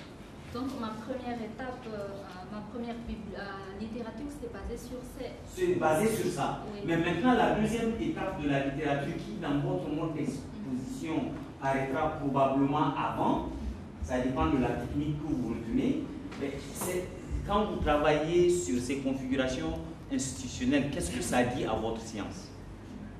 Et c'est les résultats de ça, j'obtiens l'objet. Maintenant, vous retenez, le résultat de ça, vous obtenez la contribution de votre travail sur le foncier à votre science.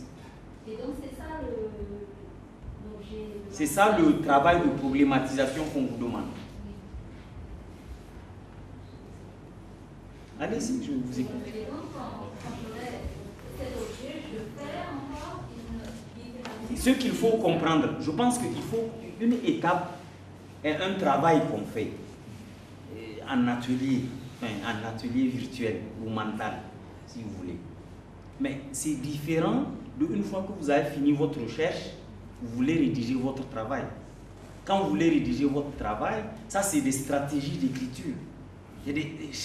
Chacun a ça. Vous pouvez travailler où la figure est imposée, mais vous pouvez aussi penser que votre sujet, si vous l'attaquez de telle façon ou de telle autre, il sera mieux apprécié, etc. Et ça, c'est deux choses différentes. Vous voyez? Mais ce qu'il faut savoir, c'est que ça, le type de choses que je vous dis, ce sont des exercices qui vous permettent de faire un bon travail. C'est ça le... Il y a ce que vous voulez dire de très spécifique sur les réformes foncières et ce que vous voulez dire là, voilà ce à quoi ça contribue en sociologie. Voilà ce à quoi ça contribue. Et là, ça vous ramène au fond à explorer aussi les questions fondamentales de votre discipline. Vous voyez que c'est ça que je disais. Si vous avez mal fait votre première année, votre deuxième année, votre troisième année, vous ne connaissez pas les questions fondamentales de votre discipline. Ou vous les connaissez mal et vous ne pouvez pas poser une bonne problématique de recherche. Et ça, tout le problème qu'il faut avoir une bonne base. C'est de ça qu'on parle. Ça veut dire que là, il faut que vous retourniez dans les manuels de base pour rechercher les types de choses dont vous avez besoin pour mieux comprendre votre sujet. C'est bon, on peut en reparler dans les jours qui viennent. Oui.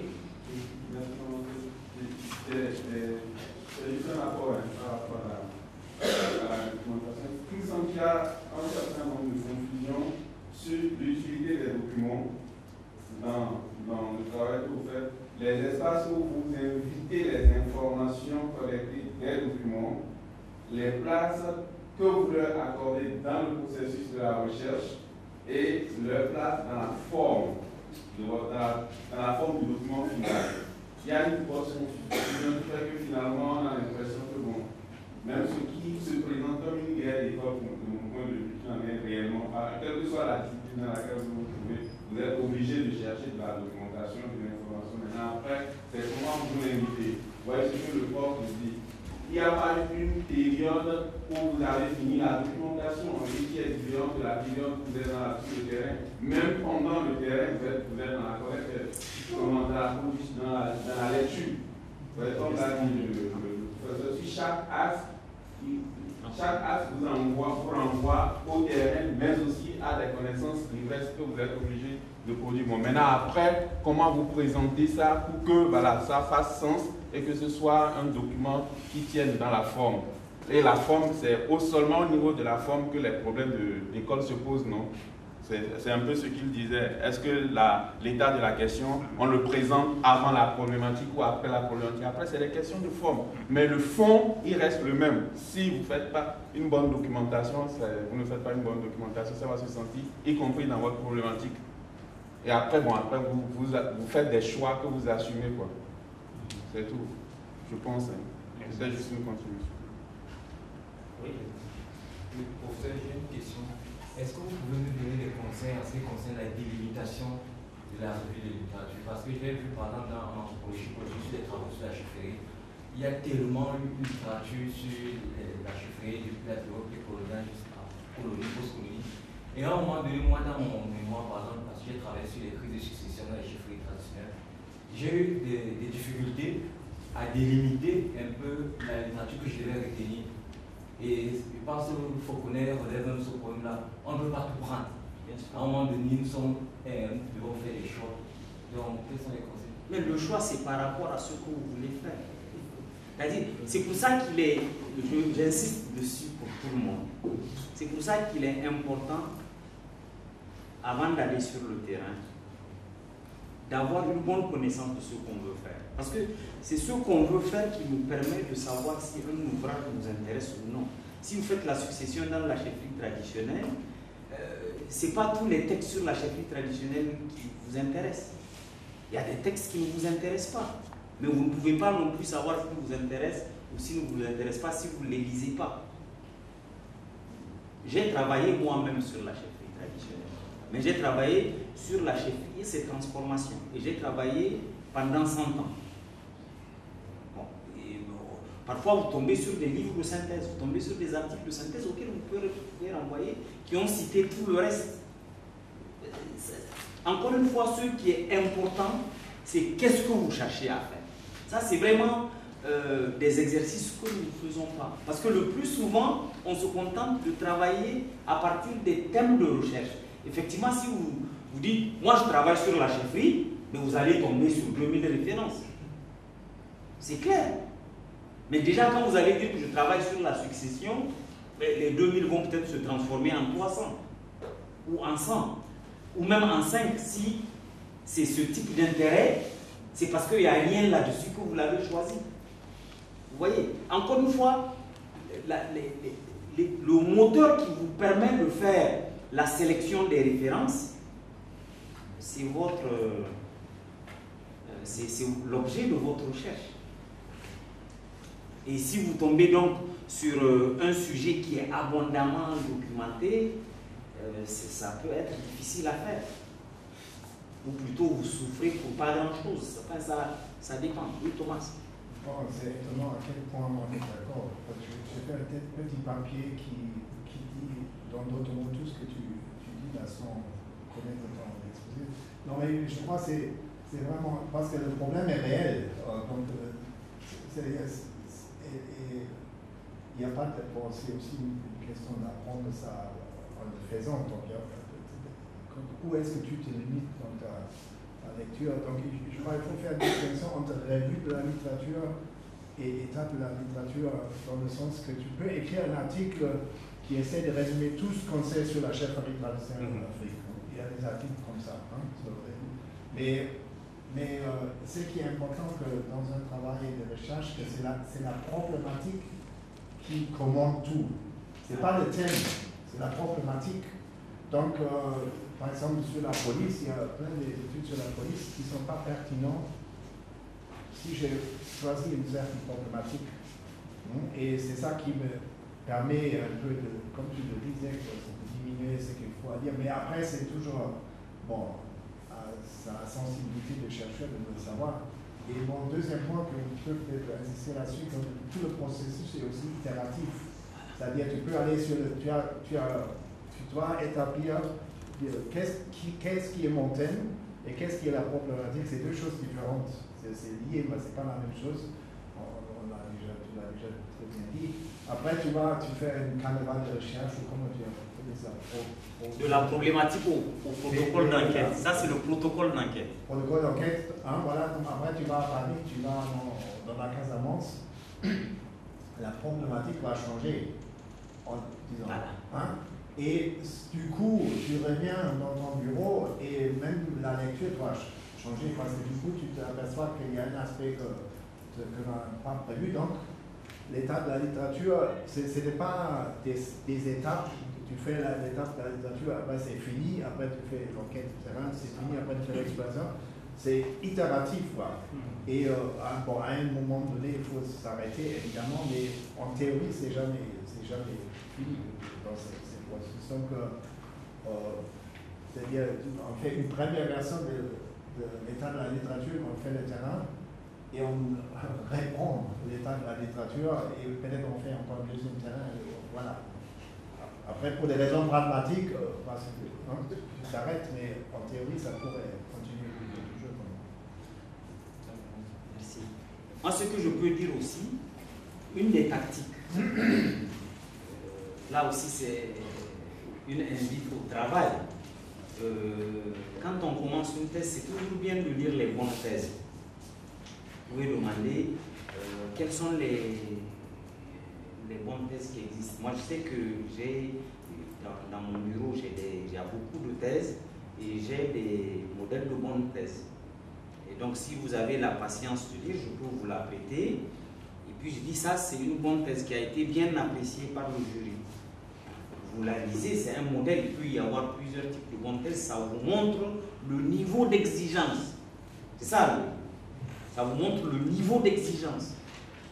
Et si, par exemple, après avoir lu une bonne thèse, vous vous rendez compte que vous n'êtes pas fait pour la thèse, vaudrait mieux aller chercher du travail ailleurs.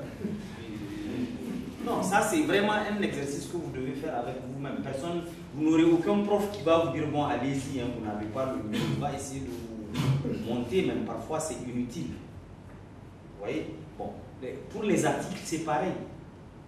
Il faut prendre l'habitude de lire les articles. C'est en lisant les articles que vous voyez comment les gens raisonnent, comment ils construisent.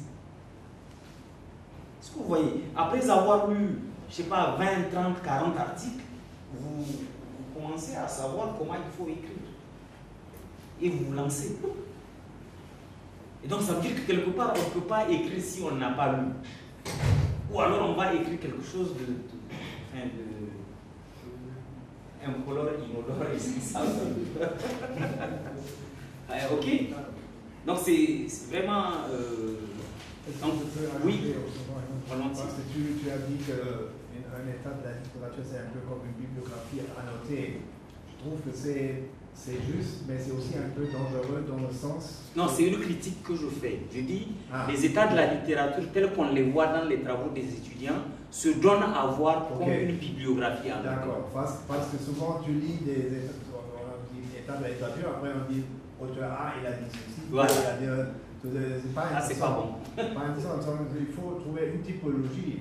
C'est un champ de, disons, un discours, un champ discursif, hein, des gens qui ont parlé à la même problématique. Mais après, il faut décrire le champ comme un géographe. Il dit, voilà, là, il y a une ville, une densité d'arguments. Après, il y a des gens qui argumentent de notre point de vue. Donc, il faut que ce soit structuré, et pas simplement énumératif. Voilà. C'est pas une bibliographie à nous. Voilà, donc j'ai mal compris. Pardon. Non, mais c'est important de revenir là-dessus. Peut-être que certains d'entre eux ont compris ça de cette façon. Ce n'est pas une bibliographie à noter. Voilà. Même si vous avez tendance à faire des bibliographies à noter. Voilà. Oui. Merci. En fait, je voulais revenir sur ce que vous avez dit. Consulter, mais pas lire un ouvrage. En général, chez nous, on nous dit toujours que c'est impossible à notre niveau de pouvoir consulter sans lire. Parce qu'ils estiment, nos enseignants du moins dans l'université où je suis, estiment qu'un ouvrage a toujours quelque chose à vous apporter, d'une manière ou d'une autre. Et que, alors, si vous ne voulez pas le lire, du moins si vous trouvez qu'il n'était pas d'un apport, que vous puissiez donc le prouver, le démontrer en disant ce livre n'a pas été d'un apport. À notre niveau, on insiste toujours, lisez tous les documents qui font référence à votre thème. Bon, si j'étais votre prof, j'aurais fait la même chose. Hein. Juste pour vous obliger à lire. Il ne faut pas suivre tout ce qu'on vous dit. Il faut parfois, de temps en temps, on fait des choses, on vous dit des choses pour vous inciter. Vous voyez, on vous dit parfois des choses pour vous donner envie. On vous dit, il faut aussi avoir confiance à vos capacités. Moi, je pense que l'idée principale à retenir, c'est le fait qu'on ne peut pas... C'est important quand on lit un livre de savoir qu'est-ce qu'on cherche dedans. C'est ça le... Et vous allez voir que quand vous savez qu'est-ce que vous cherchez dedans, au fond, quand vous prenez un livre, vous allez très rapidement à l'intro pour voir quelle est sa problématique. L'auteur, lui, qu'est-ce qu'il a fait? Qu'est-ce qu'il veut faire? Qu'est-ce qu'il a fait à travers ce livre? Mais ça, il faut déjà savoir vous-même qu'est-ce que c'est qu'une problématique. Vous allez voir comment il a démontré. Généralement, les auteurs démontrent par chapitre. Vous allez évaluer leurs arguments. Vous pouvez aller au début de chaque chapitre pour voir qu'est-ce qu'il a voulu faire. Très rapidement, c'est une technique que vous apprenez au fur et à mesure. Je veux dire, vous pouvez finir votre vie d'enseignant sans la connaître. Vous comprenez? Mais c'est une technique qu'il faut faire. Je fais un séminaire dessus depuis une quinzaine d'années sur comment on lit un livre. Et ça vous permet très rapidement d'avoir un contenu. Mais ça, encore une fois, pour être efficace, on lit quand on cherche quelque chose.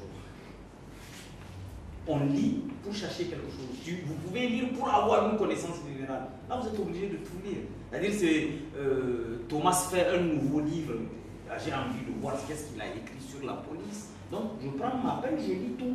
Parce que c'est un auteur que je connais, c'est un auteur que j'ai déjà lu. Je voudrais voir ici qu'est-ce qu'il veut dire de nouveau. Ou bien est-ce que ça rentre dans ce qu'il a déjà fait. Mais effectivement, quand vous êtes jusqu'au master, si j'étais votre prof, j'allais faire la même chose que votre prof. Disant, ah oui, il faut tout lire. Je sais très bien que vous ne pouvez pas tout lire, mais je vous inciterai à le faire. Parce que vous pouvez tomber sur des étudiants qui iraient et qui liraient tout, qui deviendraient extrêmement forts après. Bon, je pense que la suite de ce que je veux dire, on les a abordés dans mon discussion, mais je vais quand même les dire très rapidement, ça permet de faire une petite synthèse avant que je vienne au niveau de la bibliographie. Bon. Je pense que maintenant, en termes d'utilité, on sait très bien que c'est la revue de la littérature qui permet de préciser la nature de la contribution spécifique du chercheur. C'est ça. Sur un thème donné, c'est après avoir fait une revue complète de la littérature, c'est après avoir fait le tour de ce qui a été écrit sur le sujet que le chercheur peut dire, bon, ce sujet il a déjà été suffisamment traité, il faut que je trouve un autre. Ou bien qu'il va dire, ah, il y a tel aspect qui n'a pas été pris en charge, c'est ça que je vais faire. Voilà. Je pense que ça, c'est quand même l'utilité. C'est une utilité qui est réelle. Hein? Je pense que c'est la première qui met le chercheur à l'abri du péché de l'ignorance. Hein? L'inconduite majeure, hein, ici, c'est l'ignorance. Bon. Un autre apport, au fond, c'est cet état de la littérature qui peut permettre à l'auteur de contribuer à sa science. Et comme je le disais, quel intérêt un Chinois peut avoir à lire un travail sur la Casamance si l'auteur n'utilise pas un langage que le Chinois comprend, qui est le langage universel de sa discipline. C'est très important. C'est en faisant la revue de la littérature qu'on arrive à circonscrire de façon claire le type de contribution que l'auteur peut apporter à sa discipline. Ça veut dire que un auteur qui n'est pas informé dans sa discipline ne peut pas contribuer, ou aura du mal à contribuer. Vous voyez quand même que tout ce qu'on dit converge. Tout ce qu'on dit converge vers le besoin de la connaissance, vers le besoin du savoir, vers la nécessité qu'il y a à accumuler de la connaissance sur son sujet. C'est ça qui nous permet de conduire nos projets de recherche à terme et avec la compétence requise. Et au fond, je dirais, et je m'arrête là-dessus, c'est que l'état de la littérature, l'état des connaissances à ce niveau permet de déboucher sur des questionnements spécifiques. C'est très important. Ce que l'auteur lui-même veut faire. Et je pense que, comme je le dis le plus souvent, c'est un exercice que nous ne faisons pas. Et c'est un exercice qui fait, c'est le fait qu'on ne le fasse pas, fait que les travaux que nous livrons sont souvent des travaux qu'on ne traite pas dans tout leur potentiel. On peut avoir un bon sujet, mais quand on ne leur pose pas de bonnes questions, ben, on ne débouche jamais sur des résultats intéressants. Et je crois que cette question de l'état de la littérature, state of art, cette revue des connaissances, elle est très importante dans la recherche scientifique. Elle est extrêmement importante. Je pense que sur ce sujet, on a encore le reste de votre séjour ici. Je me tiens à votre disposition si vous voulez discuter de façon plus spécifique à partir de votre sujet. Je peux peut-être vous donner quelques conseils, quelques ficelles qui vous permettent de mesurer la pertinence du travail que vous êtes en train de faire. D'autres questions? Bon, comme je l'ai dit, au fond, avec la bibliographie, c'est lié. Hein. Ici, je ne vais pas dire grand-chose sur la bibliographie. Peut-être que je partirai d'un certain nombre de constats. les constats que nous faisons quand nous observons les bibliographies. Un des sujets qui revient le plus souvent, c'est que les bibliographies, dans 9 cas sur 10, sont mal faites. C'est-à-dire, un étudiant qui réussit dans son travail à faire une bonne bibliographie, le jury est tellement soulagé d'avoir une bonne bibliographie qu'il bénéficie de toutes les circonstances atténuantes. Mais le plus souvent, et vous savez pourquoi c'est mal fait? Ou elle est incomplète, ou vous trouvez les références qu'il y a dans le texte que vous ne retrouvez pas en bibliographie. Vous savez pourquoi c'est mal fait? Hein? Parce qu'on l'a fait à la fin. Voilà, parce qu'on l'a fait à la fin. On l'a fait à la fin quand on est épuisé. On l'a fait à la fin quand on n'a pas le temps. On l'a fait dans la précipitation. Souvent, j'ai presque envie de dire que c'est le premier exercice à faire, la bibliographie, avant de commencer une rédaction. Et je l'ai souligné assez maintenant, on a des logiciels qui nous aident à faire de bonnes bibliographies au plan formel. C'est vrai que nous, dans le domaine des étudiants, continuent à faire des bibliographies manuelles, mais moi j'ai été impressionné. Il y a 2 semaines, j'ai animé avec une équipe de l'IRD un atelier d'écriture avec où 95% des stagiaires étaient des enseignants de sciences exactes, mais tout le monde utilise un logiciel. Il n'y a que nos gens des sciences sociales, sur une cohorte de 20, il y avait 2 spécialistes, il y avait 2 sciences sociales. Et dans les travaux qui ont été soumis, il n'y a que 2 qui n'utilisaient pas de logiciel. Donc je pense que au plan formel, je vous encourage beaucoup à utiliser des logiciels, ça vous règle beaucoup de problèmes selon le modèle que vous voulez privilégier. Je pense que selon les universités, il y a des modèles que les universités choisissent. Il faut le regarder. Généralement, les services de scolarité du niveau doctoral précisent ce type de modèle tel que l'université les accepte. Je pense qu'il faut le faire. Le plus souvent, les difficultés que vous avez dans les bibliographies, c'est que vous les faites à la fin de la thèse quand vous êtes fatigué. Alors que la bonne logique voudrait que vous la fassiez au fond, au moins dans son premier jet, que vous la fassiez avant de commencer à rédiger, et qu'ensuite, au fur et à mesure qu'il y a des ouvrages que vous redécouvrez, que vous trouvez qui sont nécessaires pour votre travail, vous les intégrez. C'est la première démarche. La seconde chose, quel type d'ouvrage doit figurer dans la bibliographie? Ça c'est aussi, on l'a abordé tout à l'heure. Est-ce que c'est tous les ouvrages qu'on consulte, qu'on intègre dans la bibliographie? Ou bien on intègre dans la bibliographie que les ouvrages qu'on a réellement utilisés dans les textes, dans le texte? Je pense que la deuxième solution, c'est la solution qui est la plus, enfin, c'est celle qu'on conseille, d'utiliser dans la bibliographie que les ouvrages qui ont été effectivement utilisés dans la thèse, dans le travail de recherche. Mais l'autre aussi, c'est celle, parce que bon, parfois les étudiants, ils aiment mystifier aussi, ils ont montré qu'ils ont du savoir, qu'ils ont travaillé, et donc ils intègrent également les ouvrages consultés et non utilisés, ou plutôt les ouvrages consultés et implicitement utilisés. Ça, et implicitement utilisés. Ce sont des discussions que vous pouvez avoir avec votre directeur de thèse qui vous dira sa préférence.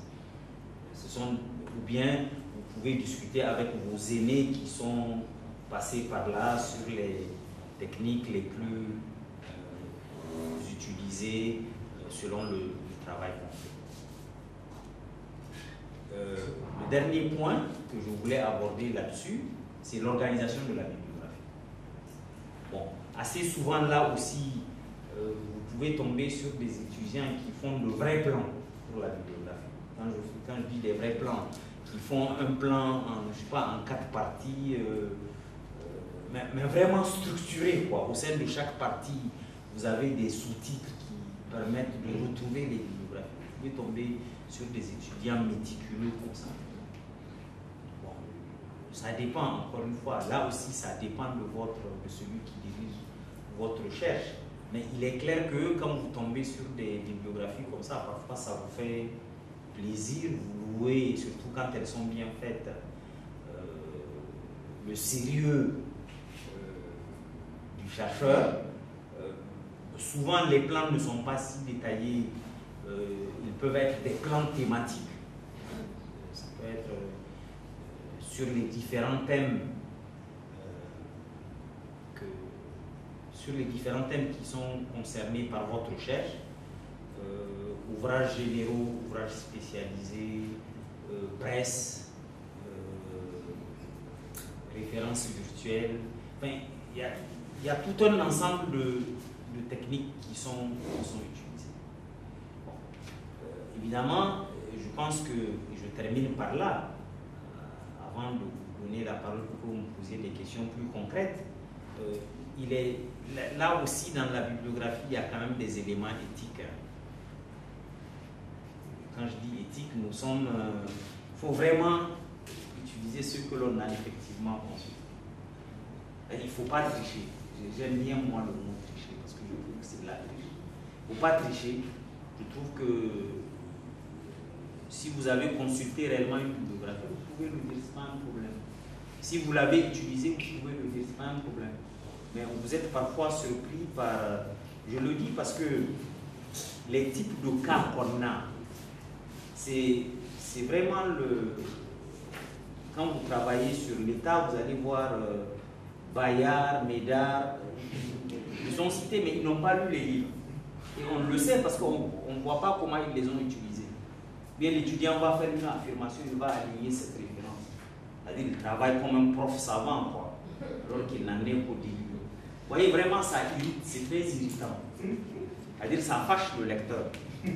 Parce qu'on se dit, mais mince, il ne les a pas lus quand même. Parce qu'il les a lus dans une bibliographie, et lui aussi filme en faisant comme s'il les a lus. Ça fâche.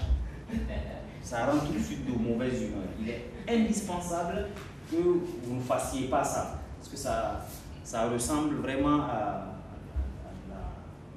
c'est un peu malhonnête au plan intellectuel, quoi. Donc il est très important que vous utilisez dans votre bibliographie des ouvrages que vous avez consultés par rapport à votre problématique, et des ouvrages que vous avez lus et utilisés dans votre travail. Ça c'est indispensable parce que vous pouvez tomber sur des profs qui peuvent vérifier que vous connaissez les ouvrages. Vous allez voir quelqu'un qui ne lit pas du tout l'anglais, qui aligne la moitié de bibliographie en anglais. On est sûr qu'il ne les a pas lus,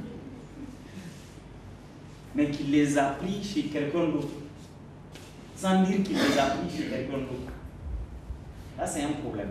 Et je pense que ce sont des aspects éthiques sur lesquels il faut insister. Je pense que c'est dès maintenant qu'il faut avoir conscience de ça. Parfois, d'ailleurs, je dirais que les gens qui le font, ils n'ont pas conscience que c'est grave. Ils pensent que c'est comme ça que ça doit se faire. Donc, j'insiste, et c'est sur ces mots que je limite un peu ce que je voulais vous dire sur la bibliographie. Est-ce que vous avez des questions plus spécifiques à ce sujet? Allez-y. Oui, mais maintenant, par rapport à la bibliographie, je lis vraiment qui vit et Campbell, ou bien je lis un autre livre de méthodologie pour savoir comment rédiger. Maintenant, cette lecture, je dois la reporter à la bibliographie ou bien ça reste une lecture que j'ai faite pour m'améliorer. Non, les mots qui visent, généralement, on l'utilise quand même, quand vous êtes dans les sciences sociales. Oui, je ne vais pas le citer dans mon travail, mais je l'ai utilisé pour savoir comment mener ma méthodologie. Bon, vous pouvez. Je pense que ça fait partie des ouvrages consultés. L'enjeu, c'est qu'il ne faut pas qu'on vous pose une question dessus et que vous soyez là, bouche bée, sans savoir quoi dire. Parce qu'il y a beaucoup de gens qui vont le faire et qui ne savent même pas la couleur du livre. Non, entre nous, on le... Enfin, on se connaît, quoi. D'accord? Ok. D'autres... question, oui, allez-y.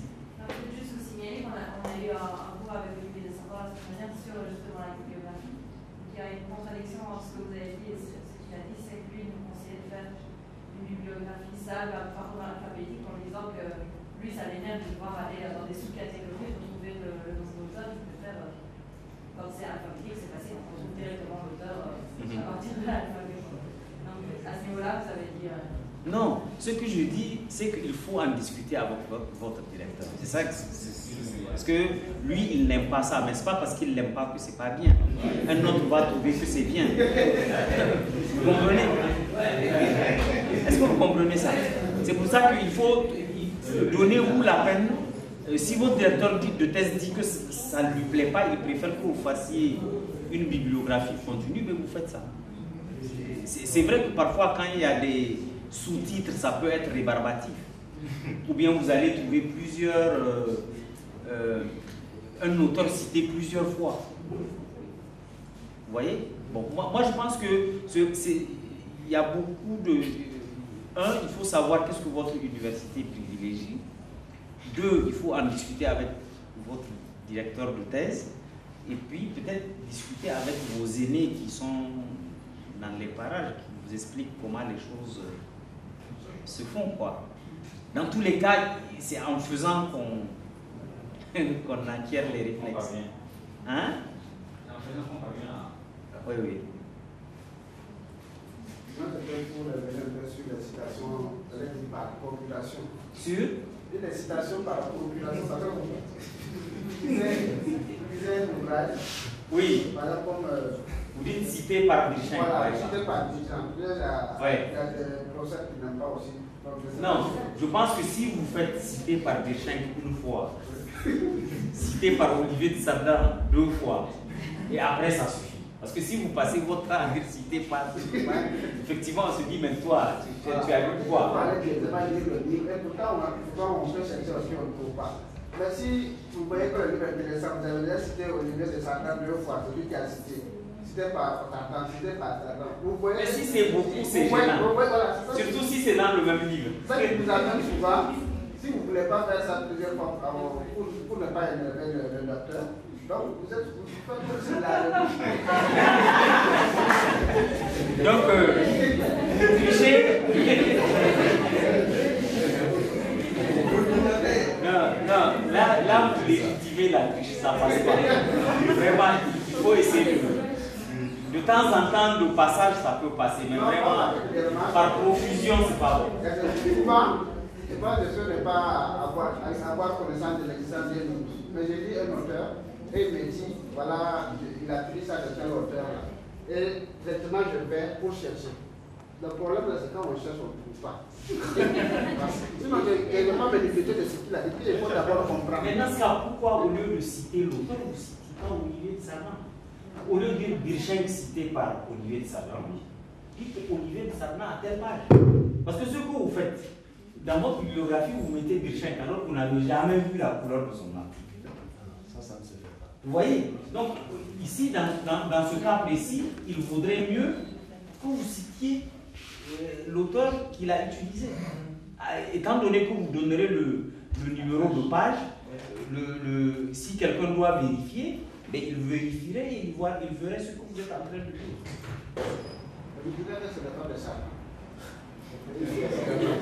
Non, vraiment, ne trichez pas. Vous voulez nous convaincre sur... Allez-y. Nous avons là, parce que nous ne pouvons pas tout lire. Donc, sur certains documents... Parlez fort pour vos camarades.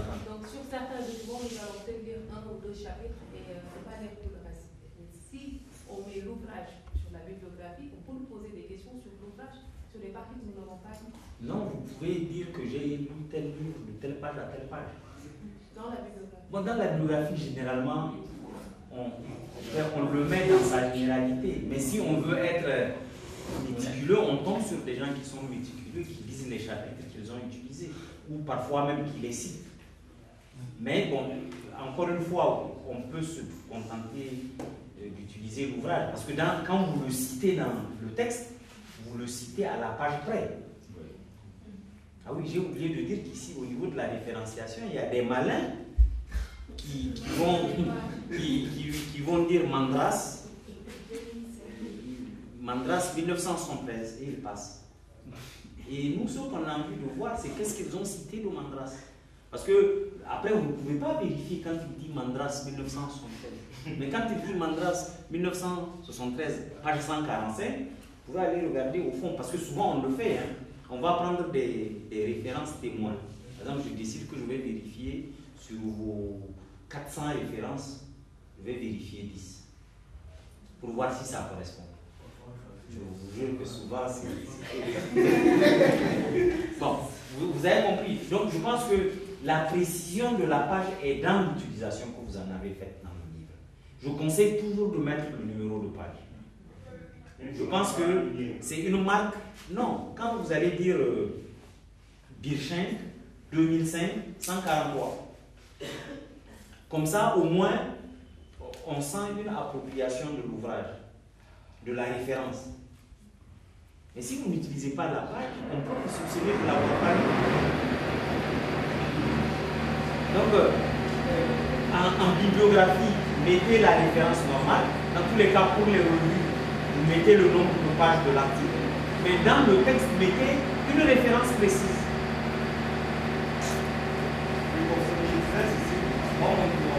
Parlez fort parce que moi, mon directeur de mémoire m'avait toujours demandé de participer dans la source. Parce que lorsque nous citons un auteur qui a été cité par un autre auteur, il arrive souvent que lorsqu'un auteur cite un autre auteur, qu'il reformule un peu ses propos. Et si en citant un auteur par un autre auteur qu'on a vu, on peut être coincé en prenant la reformulation pour l'affirmation exacte de l'auteur en question. Et là, on peut se retrouver dans une situation désagréable. Moi, je préfère la formule où il faut avoir. Il faut être honnête, quoi. Oui? Voilà. Moi, dans le cadre de mes recherches. Parlez fort. Moi, dans le cadre de mes recherches, il y a eu un document PDF, ici, d'une communication, ici, d'une conférence donc d'un professeur. C'est un document PDF. Donc, sur lequel il n'y a pas la date de l'année où la conférence. Non daté, vous mettez non daté. Oui? Non daté. Oui, non daté. Voilà. Maintenant, je voulais savoir. Maintenant, si vous avez le lieu ou les dates de la conférence, vous pouvez dire que ce texte a été dit lors de telle conférence qui s'est tenue de temps à temps. Oui, maintenant, vu que ce n'est pas un livre ni un article, maintenant, comment le référer de la bibliographie? Le plus souvent, on peut le référer dans la bibliographie, tout comme pour ce type de document, on peut faire un paragraphe à part. Qui pourrait être divers, par exemple. Dans la bibliographie, quand on fait ouvrage généraux, ouvrage spécialisé, on peut mettre un divers où on rassemble tous ces ouvrages sur lesquels on n'a pas de statut précis. Dernier intervenant. Il n'y a pas de page. Souvent, on raconte ça sur le net. Non daté, non paginé. Il faut le dire. Pourtant, il ne faut pas tricher, quoi. On revient à la même chose. Il faut le dire. Il faut à la limite dire à quel moment vous l'avez consulté. Dernier intervenant. Allez-y. Merci, professeur. Et vous insistez sur le nombre de pages. Il faut préciser oui. Si on cite oui. Mais si on ne cite pas par mot, c'est-à-dire on cite l'idée de la. On cite l'idée à l'auteur. Si par exemple, vous avez développé une idée dans un chapitre d'ouvrage et que je trouve intéressant et que je veux utiliser, je l'utilise, mais je vous cite. Vous me citez, mais dans l'ouvrage, je l'ai utilisé, cette idée-là, je l'ai développée de la page 12 à la page 17. Il faut mettre Tidjani Alou 2005, 12-17. Ben, si c'est dans tout non, c'est ça justement. Parce que souvent, c'est toujours Tidjani Alou 2005, alors qu'il n'a jamais vu la couleur du papier. Et je vous jure que c'est des exercices qu'il faut faire. Parce que si vous le faites, ça vous permet vous-même d'être précis dans vos propos. Et ça vous permet surtout d'avoir un grand truc extraordinaire qu'on a envie de savoir quand on écrit. Ça vous permet d'être honnête. Ça vaut le coup, non? Voilà. Merci.